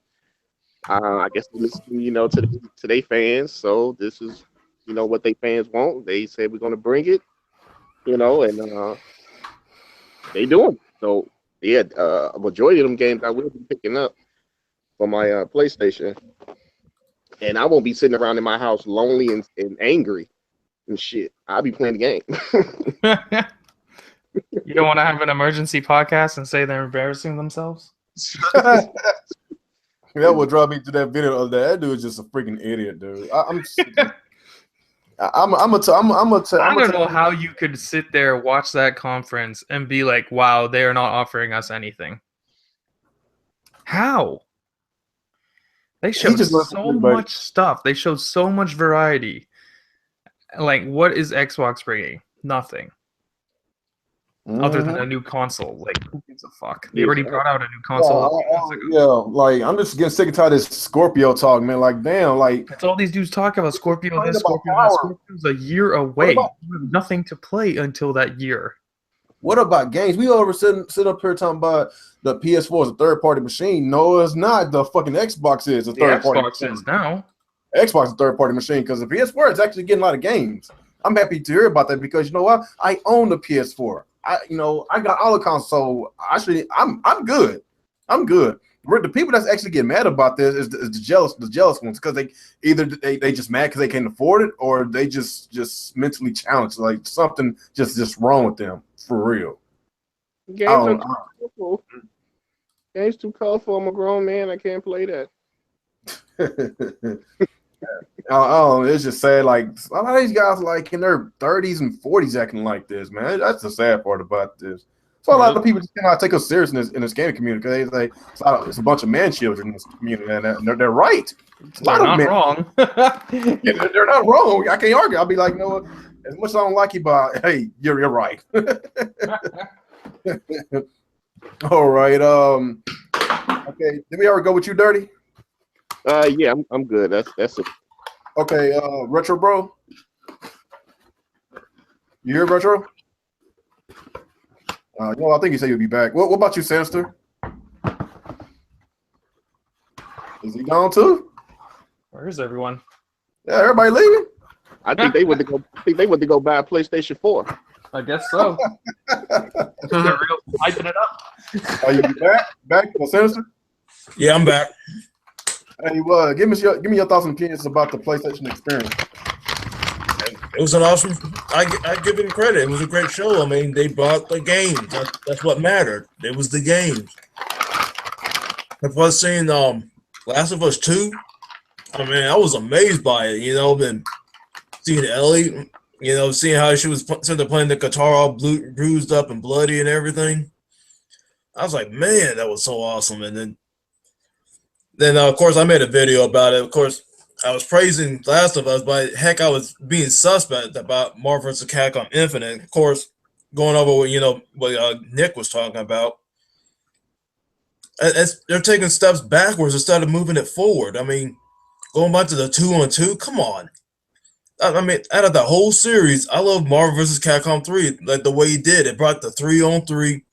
It brought in all these characters from both universes. And then just now, I mean, yeah, we don't know about, the X-Men are going to be in it or not and stuff like that. And of course, Nick, you already touched on that. And the thing I didn't like about the third game is like, the Ultimate version, they didn't bring the DLC over from the first one. Like, Jill and Shumagora, you have to re-download them so they can be playable in Ultimate 3. And it's like, oh, come on. But anyway, bottom line is, I mean, Sony did great on their presentation. They showed the games. I mean, I give it a 9.5 on what they did. It's like, I mean, Microsoft, that's what I had to say. Microsoft has to really step up. I mean, come on. Sony's moving, it's points ahead of them.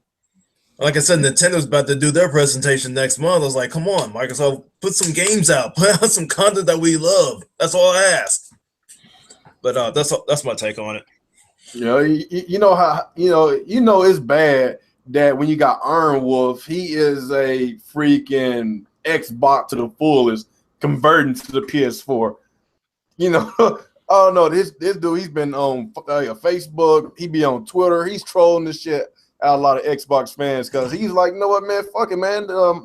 Microsoft is not providing what I want, man. Like Sony, they getting all the games. So, he put up some posts comparing what games is coming out for the PS4 versus the Xbox One next year, and that triggered a lot of fanboys, man. I was like, man, this shit is just so hilarious. Matter of fact, I'm not sure, it might have been that Bang Bang community on the Facebook. I think that's what it was, man. That shit was funny as hell, man.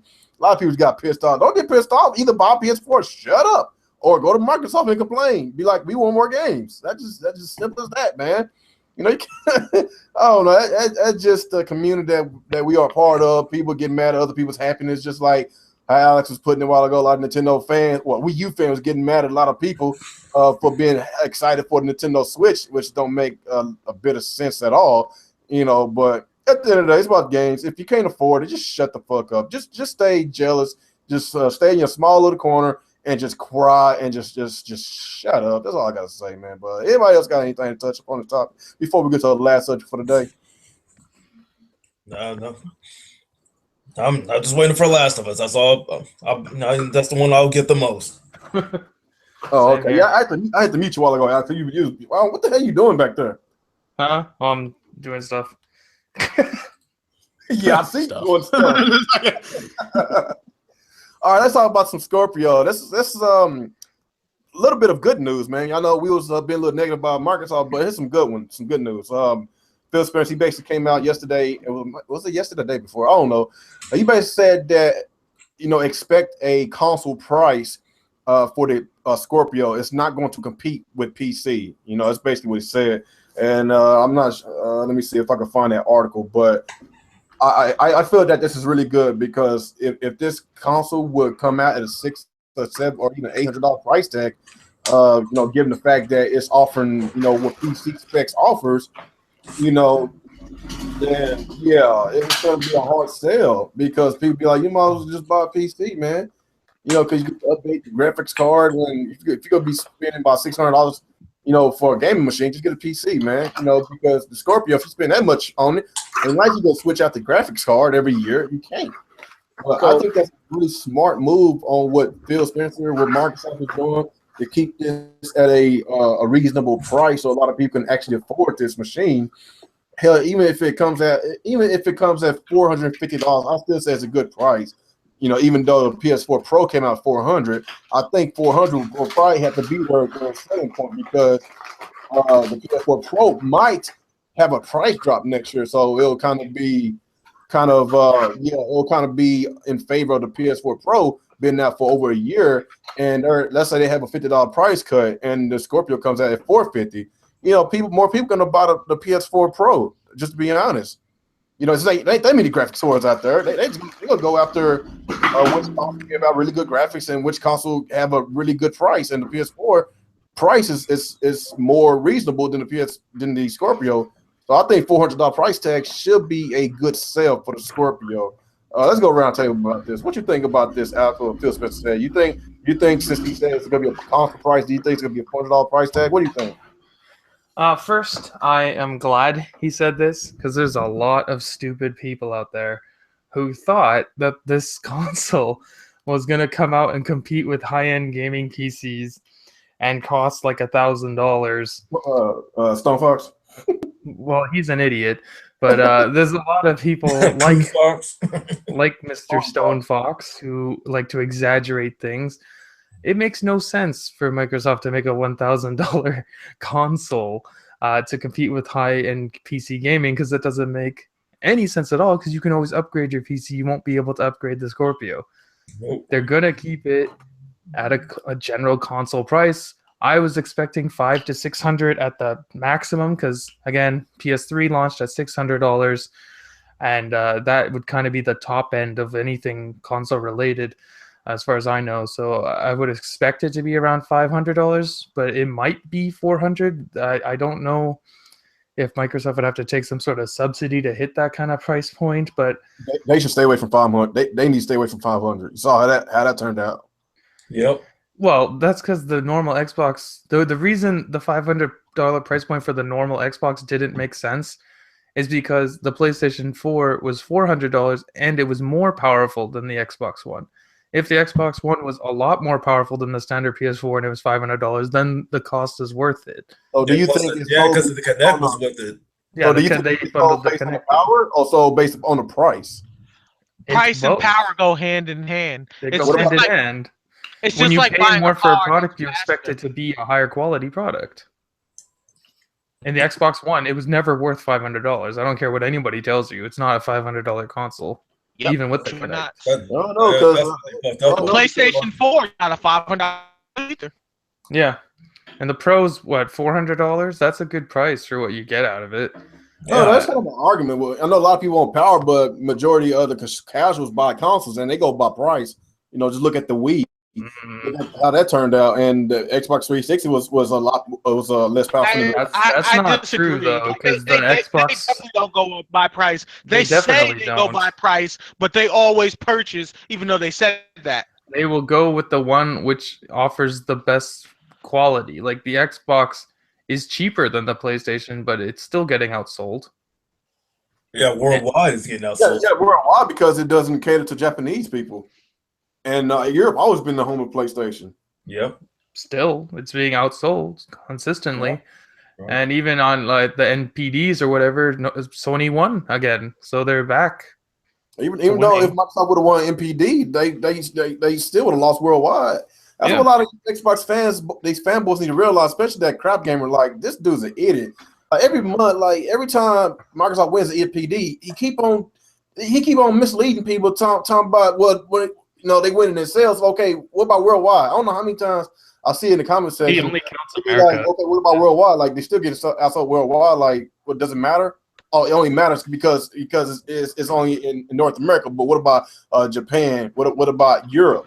Like, if you care about console sales that bad, you could be like, okay, Microsoft, y'all need to pick that shit up in Japan. Y'all need to pick that shit up in Europe. Like, if you really care about it. So I don't know. It's just that normal clickbait shit, man. That's all it is, man. Yeah. But Japan, you can forget about Japan.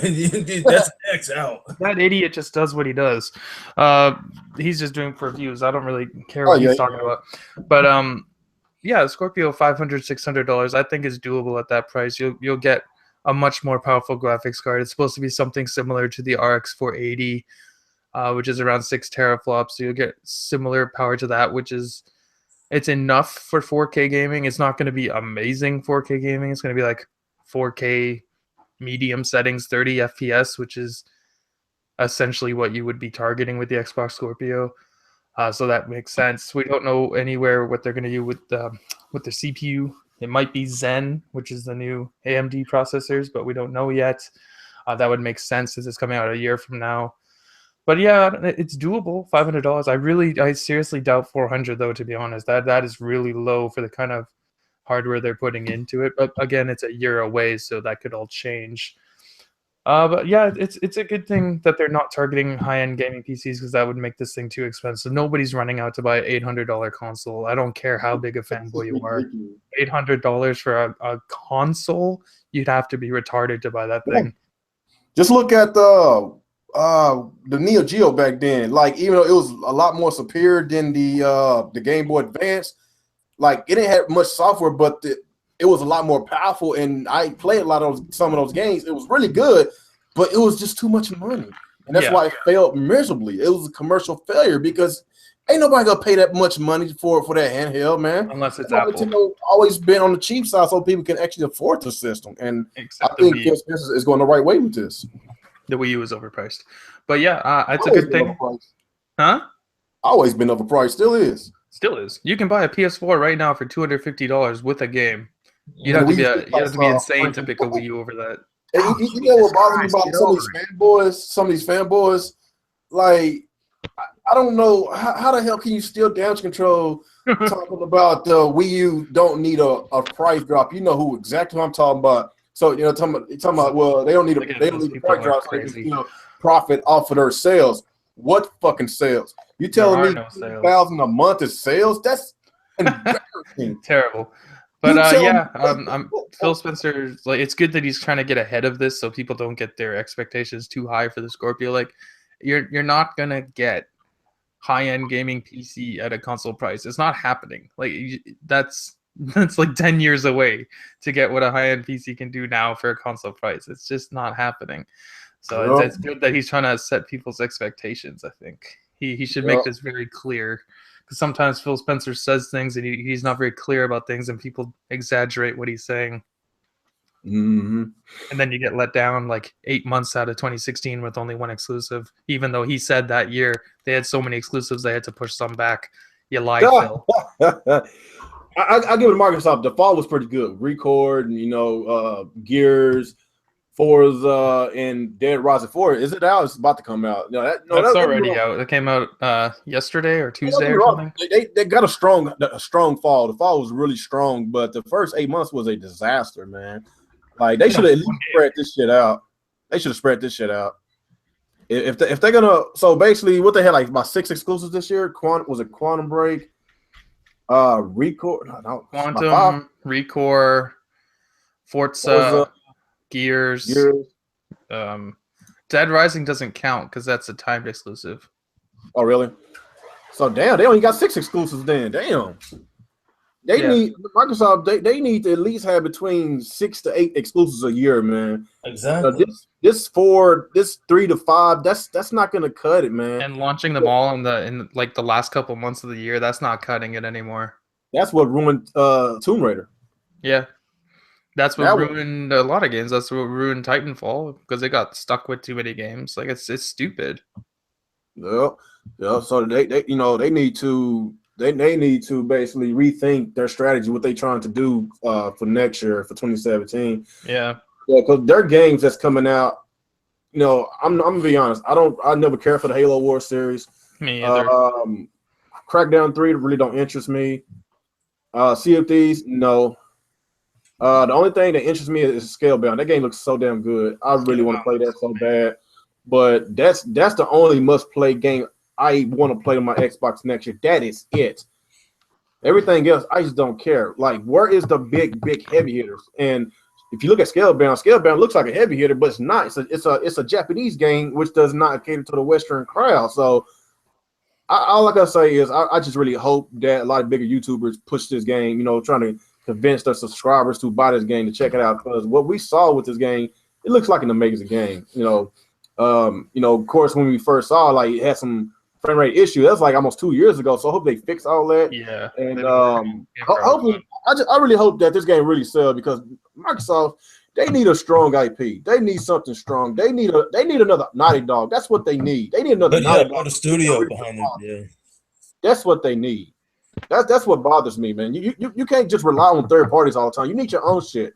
So I respect Nintendo. That's why I respect Sony, because they got their own IPs because they've been out for so long, man. Microsoft has been out for like 15 years now, and the only thing we could think of is Gears, Forza, and Halo. and used to be Fable. I don't know what the hell they doing with that. So Yeah, they shut down that studio. Lionhead Studio got shut down because of that. Well, they still got rights to the IP. They can still make the game. They can have anybody else make Fable. I But think they the don't other got- problem is the direction that Microsoft wants. Like, there's a lot of news articles talking about how Microsoft really wants to focus on being like more entertainment and media. So their focus with their system is to be entertainment and media. Hey, you're Biden. Testing. Okay, so Okay. what I was saying was they want to be more entertainment and media. There's been a lot of articles talking about that with Microsoft, how they want to be more on the entertainment aspect of providing everything that you can do under the sun within their media platform. So it could be that because they're focusing so much on that, it's making it harder for them to come up with creative ideas for games. And I get it. If you're trying, especially to get more of the casual fans in, things like Netflix, a nice browser. Bottom real bad, Retro, really bad. Hold on. I think, just by looking at the fact that they own Rare, in which I don't understand, that looks like that belongs to Nintendo. But if they can get a brand new Banjo-Kazooie, or even just remake the game and advertise it like they supposed to, don't y'all think it's gonna bring in a lot of Nintendo fans to buy an Xbox? Of course it would. Yeah, it's like bring some of those games back. Yeah. Or they'll at least play it on their imaginary PCs. Oh my god. Still testing.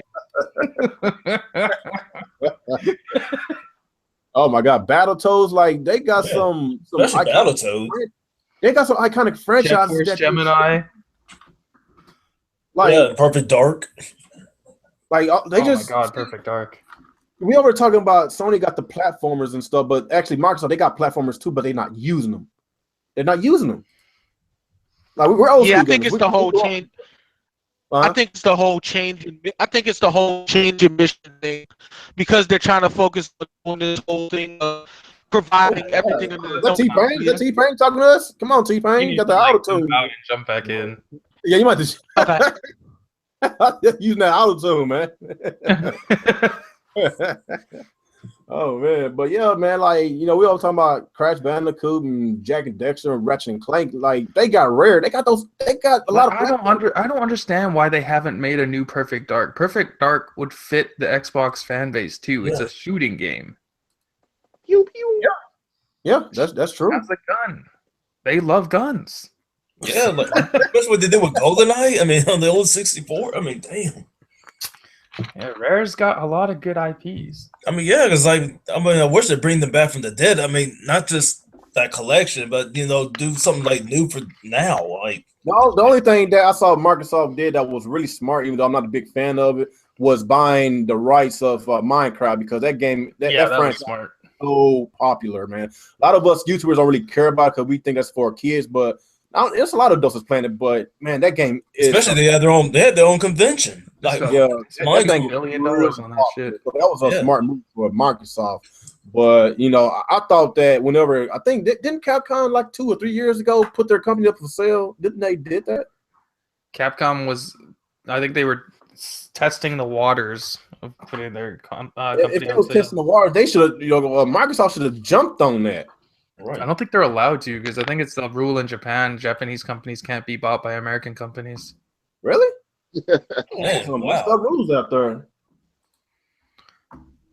Maybe that's I one of the reasons that makes sense. I guess that makes sense, because now that I think about it, if you look at Nintendo on the stock exchange, they have a separate like American stock and a Japanese stock, and they're both at different values. So I guess from how they do their market, it would make it like that, especially if you had investors in both areas.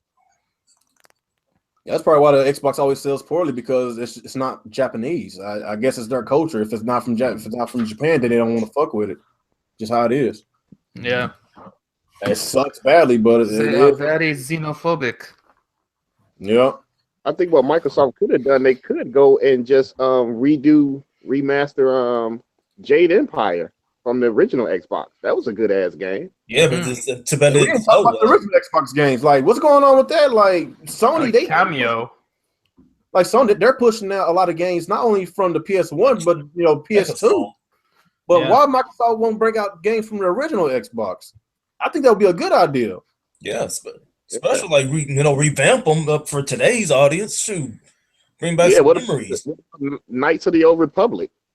Yeah. Oh, yeah. The only I thing know is that- Phil Spencer said he wants Knights of the Old Republic to happen. So if he said that, that means it's going to happen. But well, time will tell when. Like, we need that game. He needs to talk about it more. Yeah, I just hope that we got a lot of surprises whenever E3 2017 approach, man, because Right. it just looks like this. It just looks like it's going to be the year for Nintendo and Sony. Even though the Xbox is selling really good, because the price of the Xbox One S is really cheap, but at the end of the day, people go want some games, man. If they ain't gonna have no games, then they're gonna game mostly on their PS4 next. They're gonna go elsewhere. It's like, yeah, that's what I'm saying. So is this Xbox Scorpio? Is this considered next gen console? I don't Still even know. considered the same generation. How the hell is that possible? That's what they keep saying. yeah. Because I thought for next generation consoles, it has to be, better than what was previously out. So how can you make a strong console like that and it's not next generation? Because it doesn't have any exclusive titles. It plays the exact same games. That's why I'm gonna wait and see until I see E3 because if of course they're gonna show the Scorpio E3. If they don't show no games at E3, like brand new games that we was not aware of that catches our eye for the Scorpio, I would be pretty pissed off because I don't want to just buy this piece of hardware because it's just there. I want to buy this hardware and some new games. We was getting on Sony that they got a lackluster holiday, or you got all these damn hardwares that's coming out, but just looking at what's coming out early 2017, they got a lot of games coming out. So hell, like I would buy a PS4 Pro right now if I want to, because 2017 looks like a really promising year. So I could give them a pass, right now, but I don't know, man. I don't know. It could go either way, man. But I like to say before I judge, I was going to watch next year's E3. That's all I gotta say. They need to pick up the pace. They're getting left behind now. I find it kind of odd. Both companies have like 3 of the same consoles on the shelves, and people said that the Wii U would get people confused. Like, the same damn consoles on the shelves. Wouldn't that confuse anybody else? You see a regular Xbox, you see a S, and now you see a Scorpio or Scorpio, whatever the hell it's going to be called. Like, that don't make sense. Honestly, it does confuse a lot of older people that go into stores. Cause I know even with my grandparents, like buying stuff for like my little cousins and stuff when they want systems, they have me go get it because it confuses them. Like you got an Xbox One and then you got the regular Xbox, so now it's like one the number and then one spell out. So a lot of them do that stuff to where it can be confusing to some extent. Yeah, I mean, what was the purpose of them putting out the S then if the Scorpion is like right around the corner? That means okay, so if I did this, I got the Xbox One. Now, if I would have picked up the Xbox One S, then what the hell do I need to pick up a Scorpion for? Why do I need all 3? I think the Xbox One S, even though the Scorpio is coming out next year, I think the Xbox One S was a great move because first of all, the old unit, that's what they're doing. It's been selling a shitload. And plus, they offering what the PS4 Pro or the standard PS4 don't offer is Ultra 4K Blu-ray. So that was a smart move on Microsoft. But as gamers, like we want games, we want brand new games. But this system not only caters towards the gamers, it caters towards the casual audience. It caters towards the movie watcher. It caters towards a lot of people. That's the good thing I can say about this console. But as far as getting like new games, like that's what I want. We want a lot more games than what we know that we're going to get next year. So with the Scorpion right around the corner, okay. Now, is third party really going to take advantage of the Scorpion over the PlayStation Pro? Because that's a really good question. And that's what remains to be seen right now.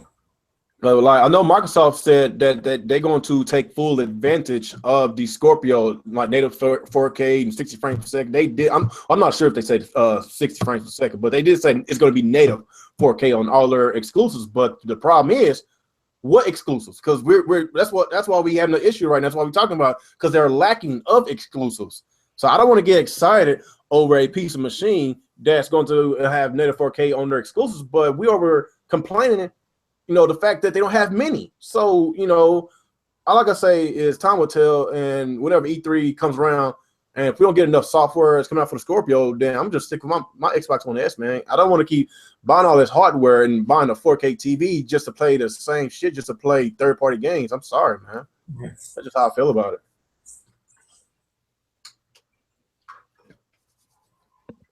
So is that everybody on this? I haven't spoken yet, but oh yeah, go ahead, man. I'm sorry, I was just talking. Go ahead, man. Go ahead, Sister. Sorry. I mean, yeah, we know the power that the Scorpio had. We basically covered that part, but my thing is the cost. I mean, yeah, we always get different costs. It's gonna be 500. It's gonna be stuff like that. I mean, yeah, because we don't want to see another repeat of the launch thing because we know how that turned out. And this time, with Killer Phil, I mean, yeah, I'm sure he has a good idea behind that and stuff like that. But anyways, as far as that goes, like the online and then stuff like that, is like, is some of those games gonna run 30 frames per second online? I was like, we don't know, but I hope not. It will. It definitely will. Of course, Yeah, it will. it's like with the PlayStation games, like, didn't they have the advantage? Like, it was one game that they had the advantage on the frame rates. I forgot what it I was. think it was Battlefield. It was Battlefield. I think so. Was that the only game that had the difference in frame rates? Yeah, Was that the because only it's one? supposed to be capped. Like Sony mandated that, but I guess they forgot. Oh, yeah, that kind of pissed me off yeah. too. See, that's what I don't like about either one. Is like, why is the online gonna be 30 frames per second? You're supposed to be have all that horsepower. Online's supposed to be where you're supposed to have 60 frames per second online. That's even more important than having it in story mode. Right. I mean, I don't mind the 30. I mean, in the story mode, 30 frames. I don't mind that, but as far 60, that's competitive. You need to have very maxed 60. out. Yeah, it's like 60 is like, you have anything less than 60 on multiplayer, that's unacceptable. Yep. See, I hate to say it, but okay, I'm lying. I don't hate to say this at all. But months ago, I told y'all so. When we were talking about the Scorpio and everybody was talking about how it was going to be amazing and compete with PCs and it was going to be a more reasonable price, I was like, ridiculous. Like, you're thinking of magical prices for technology that don't match up. At this price, I think we can all reasonably understand that it's all cracked up to be. Like, it's just gonna be okay, subpar. Like, It's there's no It's gonna be the equivalent of a mid-range PC, exactly, which is like, not a bad thing. yeah, like it's not a bad thing, but the way it was talked up made it sound like it was gonna be so much more. And there's still people that believe it's a lot better than what it's going to be. Like, at People this think point, they're gonna get like a GTX 1080 for the price of an Xbox One S. like, knowing what the Scorpio is now, there's really no reason to buy it over the 1S. Just being completely honest with you. The 1S is cheap and it offers a lot. Yeah, That's why it's not off the shelves. the only man. thing the Scorpio is going to do different is prettier graphics. Your frame rate's still going to be the same, especially that's when you're only- online. And that's only if you put out for that 4K TV. That's also true. Well, to be fair, to use the 1S 4K Blu-ray player, you need a 4K TV as well. Even though That's we true are too. I just think that for the price and the features, you could even go without that I one think with that all the the other 1S features that's is the provided. better bang for your buck. Yeah, it is. Even though we're kind of talking just a little bit negative on Microsoft and the lack of first-party games, but I still think it's going to sell well next year. And just the fact that they brought up the Xbox One S for a really cheap price, and it's the only console that offers that feature, the Ultra HD, Ultra 4K Blu-ray player. I still think it's going to sell really good next year. Oh, You know, but if it's they have one thing, 1S. real, because The 1S is already selling well. yeah, yes, here's one thing. Like, I tested it out, like on my 4K, like because I bought Deadpool the 4K player just to see how amazing it looks on 4K. Okay, I tested it out. I was like, hey man, it's like, wow, it looks good. So so it actually does look good in 4K. yeah, What does? Really? Okay, that's good. yeah. I tested out Deadpool on my 4K with the on the X1, just like Yeah, I watched Batman vs Superman in 4K. It looks good, but like, to be honest, like, I was expecting to be completely blown away. I thought the difference would be bigger than what it was. Mm-hmm. I don't know. I was kind of like, oh, I guess this is 4K. Cool. Like, I don't know. I guess I just hyped it up more in my head than what it actually was. But it was kind of, and like there's another thing. It's cool. Like, hey, it's like on your 4K, you can set that thing on that resolution to 4K, and or say like you take your system with and somebody else who has 1080p. Well, it'll go back to that default, so you don't have to fool with the resolution all the time. It does it for you. It'll change it on its own. I don't know. All I can say is next year is going to be the year of Nintendo and Sony. I just hope Microsoft just picks it up with their software, man. Because the hardware is going to sell really good. You know, the way they market in the world. You know, if you look on TV, like it's Xbox One S commercials all the time. They marketing really well. It's selling really well. But you need to have games to back it up. You know, I'm not saying the Xbox One will get games because of course they got full third-party support. But they need their own games, their flagship type. They need more first party games. That's what they need. That's what they need, man. To separate themselves from Sony and Nintendo. That's what they need. So I just want to thoughts and opinions about it. Anybody else got something to say about this before we get to our questions? Matter of fact, questions in the chat. Y'all got any questions before we end this podcast? Questions. Anybody else got anything to say About Scorpio? Just whatever. Fucking phone. I will talk when this phone stops ringing. Questions, guys. Come on. There's 18 y'all. There's 18 y'all here. Come on. Y'all got some questions. You gotta give it a few minutes. It's like a 4-minute delay. 4-minute delay. It's kind of crazy. Got like 32 people watching, and after we talk about the fuckboy, it dropped. It is. And they're here for fuckboy. It's funny because we were talking about that off screen earlier. You remember? Yep. Oh man, I was saying on screen. Like these people want to watch drama. When drama's over, they go someplace else. Oh, they're not talking about fuckboys no more. I'm leaving. Oh, I'm out. I gotta go find an emergency podcast.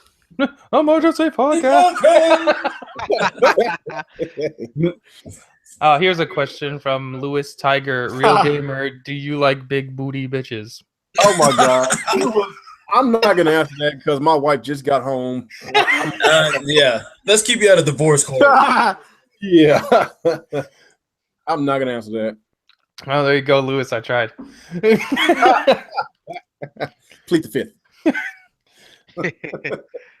Yeah, but as far as the Scorpio goes, like I think people need to just here's a good one. I don't know how to phrase this. Don't expect something like too much out of it because just expect a PS4 Pro but slightly better. Yeah. Here's a good one. Would development budget for the Switch be higher because there has to be 2 graphical modes for the Switch? The answer to that, I think, is actually no, because that's the whole point of the Switch. It's not 2 graphical modes. It's just turning up the resolution. Mm-hmm. Yeah, the actual graphics. It's the same. Yeah, same graphic settings, just higher resolution. It's just scaling. It's just a scaling. Yeah, like I don't know if you guys know, but a lot of tablets and phones can actually do that for certain games. Like you can go in like the settings when you're playing like little mobile games and stuff and upscale it. So it's the same concept. On top of that, if the rumor's true about being able to overclock it, the way that overclocking works, we didn't even talk about that. You don't necessarily just have to do it with the CPU, but you can do it with the GPU too. So if they overclock the GPU by a bit, that would actually help upscale it as well. And since they were talking about using like NVIDIA, and NVIDIA's known chips are made so you can overclock it without messing up your systems, it makes sense theoretically how it would work. Yeah, they just need they just generate more heat, which is why the dock has an extra fan in it, which will keep the temps down so you can actually overclock it to reach 1080p on your television. Yep, that makes sense. That makes sense. I got a question from Matthew Pipes. Do y'all think Microsoft and Sony first-party titles can compete with No, hell no. No, they can't. Everybody knows it. Like, Nintendo's got so many of them. Nintendo has the best first-party lineup, period. Phil Spencer says it. Yoshida would probably say it if you asked him. It's just fact. Like this, Sony got Uncharted and The Last of Us, and God of War, really great franchises. but can they compete with Smash Brothers, Mario No. Kart? No. Can they compete with a Mario 3D game? Can they compete with The Legend of Zelda? Can they even compete with Mario Party? Can they compete with freaking Metroid? Can they compete with that? Maybe they could compete with Metroid and Star Fox. Metroid only sells like 1 million. Come on. Yeah. Okay, so can they compete with Zelda or Smash Brothers or Mario Kart or 3D Mario? Can they compete with them? Mario Kart outsold Halo 5 and Uncharted 4 combined. Yep. Damn. Just think of the Wii. Think of Mario Kart Wii and look at those sales and come back and, and ask that question again. 30 million, dude. Here's another question from EJ. It's what do you think of Capcom interested in bringing back past franchises? I think they're full of shit. They've been saying this for years. They keep asking us. We keep Shut up, telling them. Nick. I need this. I want my Mega Man. Shut your damn whore mouth. Hey, I want the original Devil May Cry back. No, see, that's my point. We tell them. They ask us, what games do you want us to bring back? We fucking tell them. And where are they? They just, why are they asking us? They fucking now ignore they're us. desperate and they're dying. Mega Man. Dino Crisis. If I can get they showed us Mega Man X in that fucking Capcom versus Marvel game. I want my Mega Man X. That's what I want. That's the only thing I want from them. Everything else they make is garbage in comparison to Mega Man. Nobody wants Onimusha? I do. Onimusha and the original Devil May Cry. No love for Dino Crisis?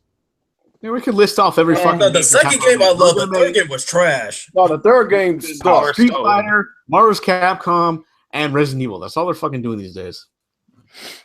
That's all we we had Monster Dino Hunter. Crisis in years, dude. The last Yeah, Dino Monster Hunter. Crisis was the PS1. You know, I'm surprised. It's awesome. This is the first podcast we've had in a few weeks where we mentioned Capcom and somebody didn't make a Mega Man Legends 3 joke. I don't even think I want a Legends 3 at this point. They'd probably make it terrible. They're not going to make it because Capcom wouldn't fund it and they still own the rights to Mega Man and the person who worked on Mega Man left. So KJ Inafune. Yeah, they're not planning to make You another. can't trust his ass anymore. He's a con artist. Mighty number 9 failure. That's the Mighty number 9 guy. He's trash. And what was that comment that pissed What was the off other Capcom one that was great? Didn't he say that it was better than nothing? Is that what he said? Remember that? Yeah, better than nothing. Yeah, he did say that. Oh man, that pissed off a lot of people. As it should, because that was very disrespectful to your customers. What a thing to say. I can't even believe you said that shit. I actually had to apologize for Capcom on that one, as much as I hate to admit it. It's like maybe they're right about this guy. Yeah. I'm just I don't know, man. They need to fix that shit. Like, you know, with the Marvel vs. Capcom. I want my X-Men characters, man. I'm sorry. I want the 3-on-3 back. I mean, screw that 2-on-2. I want my 3-on-3 as well.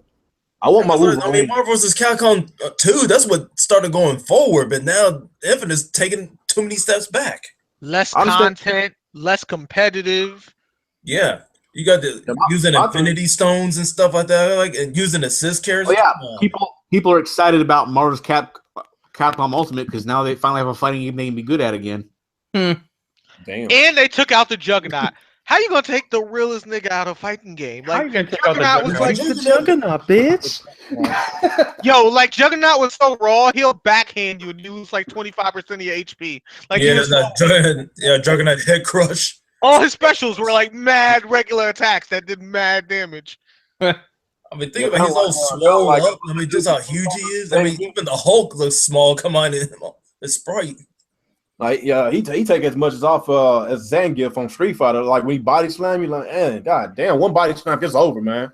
Don't let him grab you. Right. All right. Any more questions? Coming for that booty. Oh my god. All right. Do y'all think? Let me see. Do you think the reason Xbox don't host their own event because Xbox can't have enough first/third-party exclusives? Probably. They got so many other. You know what? What bothers me about the situation is that Microsoft has more money than Sony and Nintendo combined. They got hundreds of billions of dollars, and what are they doing? That's what I'm saying. Not doing much with it. They're making consoles. The hardware. That's where the money's going to. They got the money to do what the hell they want to, and I just don't understand why are they not buying, more first-party IPs? What's going on? I don't know. Like they could literally just purchase studios and make them make games for them. Yeah, honestly, they could probably buy Naughty Dog if they want to. I'm just being honest. They should have bought Insomniac and then make them make games. Oh yeah, they are a good developer. They They are. are. They I didn't know who the hell they was until I played Sunset Overdrive, and I was like, man, this is good. I like this. Then whenever I play Ratchet and Clank, I was like, man, I really like this game. Like, who's this from? It's a Insomniac. Oh, really? Like, this game looks so good, man. They make really good games. And looking at the Spider-Man trailer for the That PS4, Spider-Man game looks so good. that game looks so good. And plus, Insomniac is a part of that. They are a credible developer, and they had not failed me once this generation. I'm 100% sold on this game. So Insomniac is a really good developing team. People they got to they need to freaking support their games, man. Sunset Overdrive did not sell as it's supposed to sell. I'm kind of hoping they were gonna release Sunset Overdrive on PC, and then it's bad enough you got all these fuckboy fanboys. I mean, talking all this smack, but they don't support the games and don't even touch them. Yep. You got these fucking fuckboys who don't play the game, but they'll review it, give it a 10, and then they cry when a reviewer like IGN will give an Xbox game an 8, and they just tell people don't listen to reviews, just run out and buy the game, but they themselves don't buy the game. Yep. Oh wait, here's a follow-up. Matthew Pye says, why do diehard Sony and Microsoft fans call Nintendo games kiddie, but I don't want their games on their console of choice? Why do diehard Sony got games that cater towards kids, like I said a while ago. Like, you can't look at Knack and say Knack is not kiddie. You got Knack 2. We didn't mention Knack 2 a while ago. Knack, you got Knack and Planet and Ratchet and Clank. Like, that's the thing that annoys me. Like, nobody asked for Knack 2, but Sony's still giving it to their fans. Like, where the hell is Rise 2? Where the hell is Sunset Overdrive 2? I don't know. I don't even know what Knack is. It sounds like a mosquito. It's some shitty game Sony said. It was their launch title. It was a PS4 launch game. It sold well too. Embarrassing. It sold well. That's why they make another one, because it sold. They obviously made. But the second one looks a lot better, and it's gonna have co-op this time.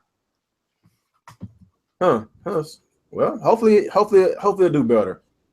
If it has co-op and it looks better and plays better, then maybe it was the right choice. Because a lot of times, a lot of games, the franchise don't really start that well, and the sequels always be better. We could talk about Assassin's Creed. Assassin's Creed was better. Yeah, Watch Dogs, like that too. Watch Dogs 2 was better than Watch Dogs 1. Uncharted 2 was better than Uncharted 1. Oh, yeah. So, I want to answer Matt's question real quick. As far as the whole calling Nintendo kiddie, I think it's the fact that most people don't know how to explain themselves, so they come off wrong with their opinions. Like, perfect example, people can watch like different animes and they'll say the animation is bad when what they really mean is that they don't like the particular art style, not necessarily the animation. So I think it's one of those things where people like Nintendo games, but they call Nintendo kiddie not necessarily because of their games, but the concept of babying their fan base, like having terrible internet, not being able to have voice chat, banned for talking trash and competitive PvP gaming. Like, that's a childish community when you force adults to live by those rules. And I think instead of just trying to explain it like that, people just say their games are trash because it's less work and they don't have to explain themselves. Mm-hmm. There's a question from EJ. What features do you want for next Mario Party? Online chat, yeah.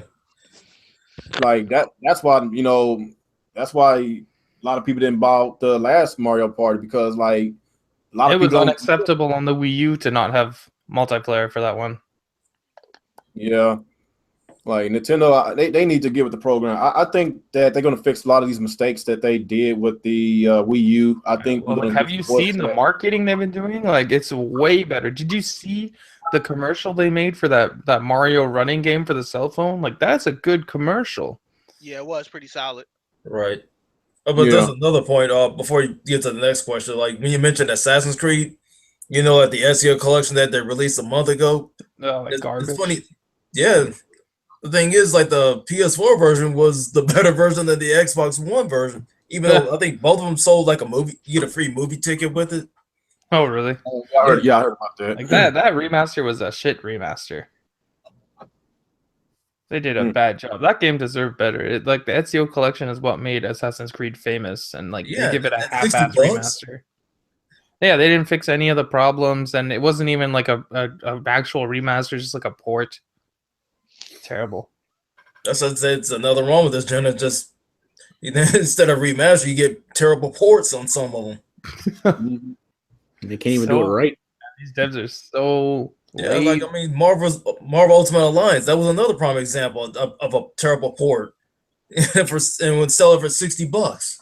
It's Well, crazy. keep in mind what Ubisoft. They're the company that somehow managed to ruin Tetris. Or do That's Tetris. true. They did. There's ruin another Tetris. question. I'm trying to remember because got somebody in the chat said we've been ignoring his questions. Mr. Arfrin, what question are you talking about? We try not to forget anybody. If I got a question, let me know. I'll ignore nobody's question. I didn't see his question. Neither did I.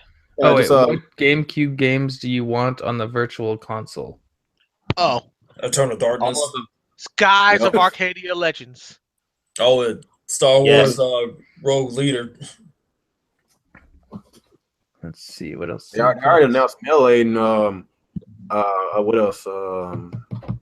Luigi's Mansion and Sunshine. I'd actually get Melee because I miss wave dashing.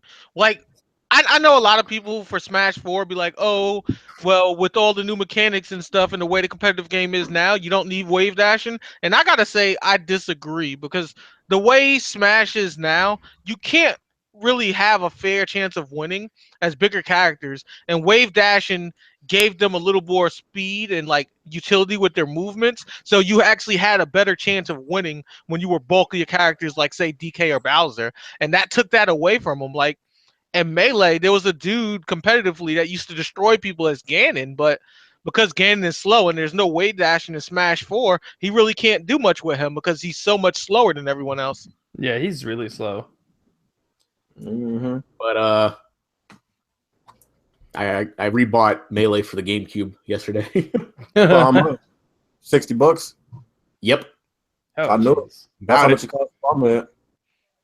So I was like, yeah, I'm probably gonna pay like a lot more for this game than it should be, but whatever. I'd like, You could have bought it on the Switch Virtual Console for probably $10, $15. and I'll probably do that too, but I don't know. Well, it's gonna be worth a lot more money if you just keep it. That's why it costs a lot right now. Mm. Shit, if you think that's too My much, first 2 copies disappeared on me. Like, I had the game originally that disappeared, and I bought it again before it became like impossible to find. And then I lost it again. Somebody stole it or some shit. yeah. And I finally found it again. I'm like, fuck, I'm gonna like lock this in a case. I'm gonna buy a safe just to put this in there so don't fucking steal it from me. I guess that about wraps it up, man. I think I have some more questions right now. I don't see nobody else giving us questions, so I guess that's about it, guys. What's up? What's up? Oh, thank you. If Oh, yeah, I guess Nintendo about- made a brand new F-Zero with new tracks, added speed boosted, new characters, and online multiplayer, do you all think it will sell like hotcakes? As long as they don't pull that shit like they do with the GameCube version. I would say yes, because a lot of people want a F-Zero game after enjoying Falcon so much in Smash Brothers. Like, I know some people in the chat don't agree, but Smash Brothers do sell a lot of games for Nintendo. Like, And of course, people fall in That's love the with way- characters from Smash Bros. And then they decide to like buy these other games. And ever That's why since Fire Emblem became so popular. Exactly. Like there's people that try to deny that, but yeah. Like ever since he's been really popular in Smash Bros, people have been demanding F-Zero, so they will buy it now. Yeah. Yeah, I don't see why not. Like, there's not that many racing games on Nintendo anyways, so. Mm-hmm. Outside of Mario Kart, yeah. Yeah, Mario Kart's. Well, I think Mario Kart's the better franchise, but that's just me. Honestly, I miss Diddy Kong Racing only because Diddy Kong Racing had a story mode, and I thought that was cool. Hmm. Like they can both coexist because But Mario who owns that? Does Nintendo own that one? is rare. It's rare, right? So Mhm. Microsoft could make that then. Exactly.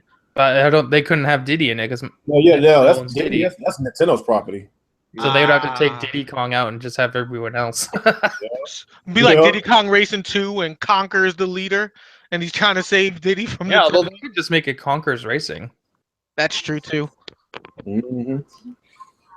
I guess about wraps it up, guys. We passed over 2 hours, man. We talk. Actually, I'm surprised we talked about all these subjects, man. We talked like I think we talked about 4 different subjects today, and we got off topic like a million times. And we still hit the 2-hour mark. Huh? Right. Nice. So yeah, man, it's a good podcast. Talk about some fuck boys. Talk about fanboys getting pissed off over other gamers' happiness and some Nintendo, some Microsoft. We talk about everybody, man. We try to keep up with all the gaming news and what we here for, man. We just some real gamers, some chill gamers, and like hanging out with y'all guys. No, Mr. 100 can be here tonight. He's watching his Raiders. He's watching his Raiders.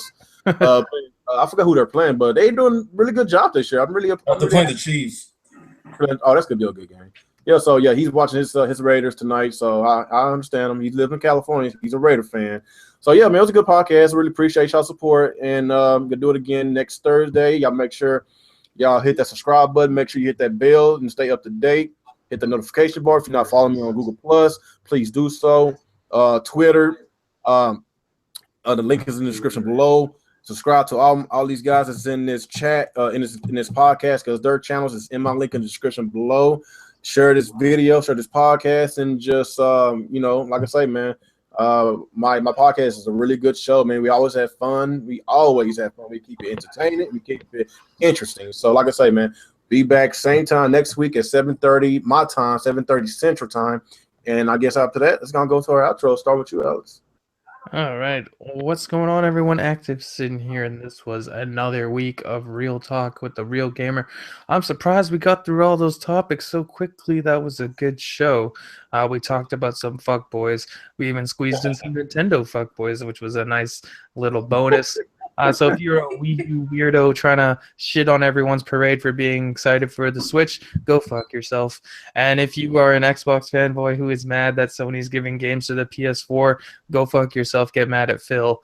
And if you're a Sony guy bragging about sales, whatever, keep bragging, I guess. They got more games coming out. They got more games. They finally have games coming, so it's time for them to be excited. Finally, they can finally be excited for games instead of sales. That's what I meant to say. Isn't that terrifying when you think about it, though? Conceptually, I mean, they've been leading in sales while they've been ridiculously dry on for games 3 years straight, and now they actually have games. Like, what is their market value going to be after this? It's gonna be absurd. You're right. What else was I gonna say? I guess that's it. I forgot the rest anyways. But yeah, that's it. I appreciate you.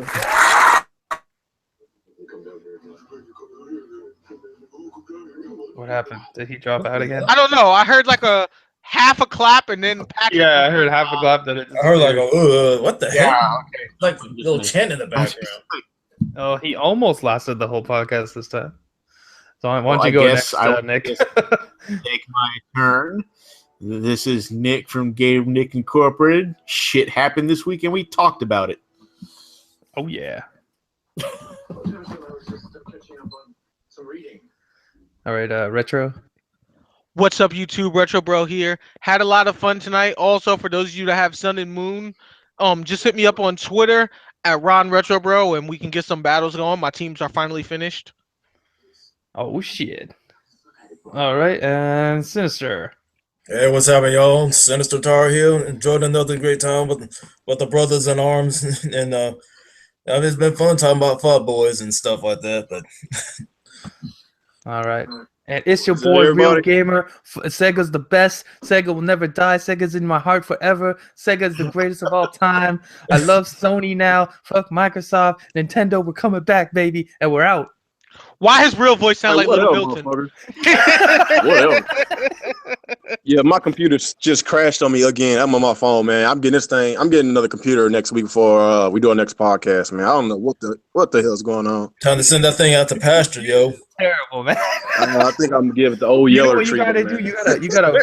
You gotta film yourself destroying your computer with your Wii U as a sledgehammer, and then So right now I'm waiting to boot up because I can't even stop the broadcast until I get my computer boot up. So yeah, Oh, I got like man. another couple of minutes. damn. Yeah, man. That's struggling. The struggle is real. Like You the gotta third get- week in a not row allowed. when we was basically ending the podcast and my computer crashed on me. Yeah. Usually it happens halfway through, so this time it made it all the way to the end. That's nice.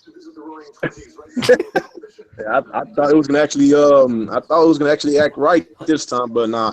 I'm getting this. I'm getting this. As soon as I get my check, I'm getting this shit fixed, man. I'm gonna get it fixed. And I'm gonna get a new one. Hey, check out I'm gonna just keep TigerDirect.com. this as a backup. Yeah, I'm gonna Tiger get a new one. Direct is good. Newegg is good if you want to buy a computer.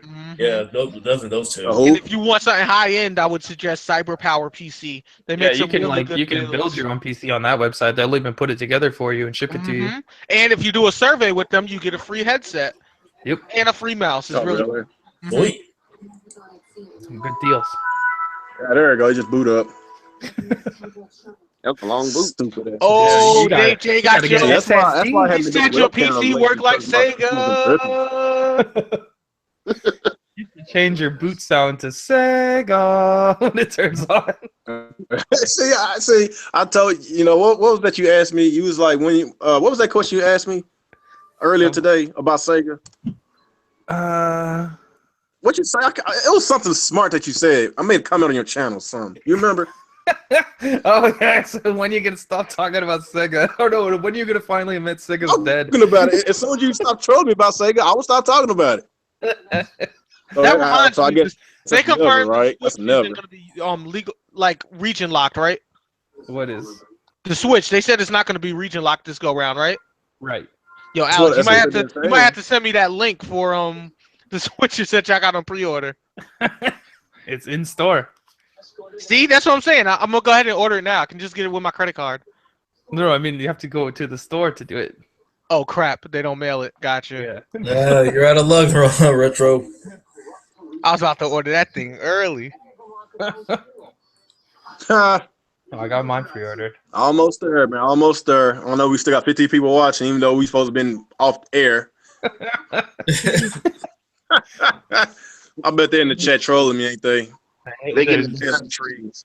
Laughing at your Peasant tree. computer. Computer. Peasant ass They computer. laughing at me. I know they're laughing at me.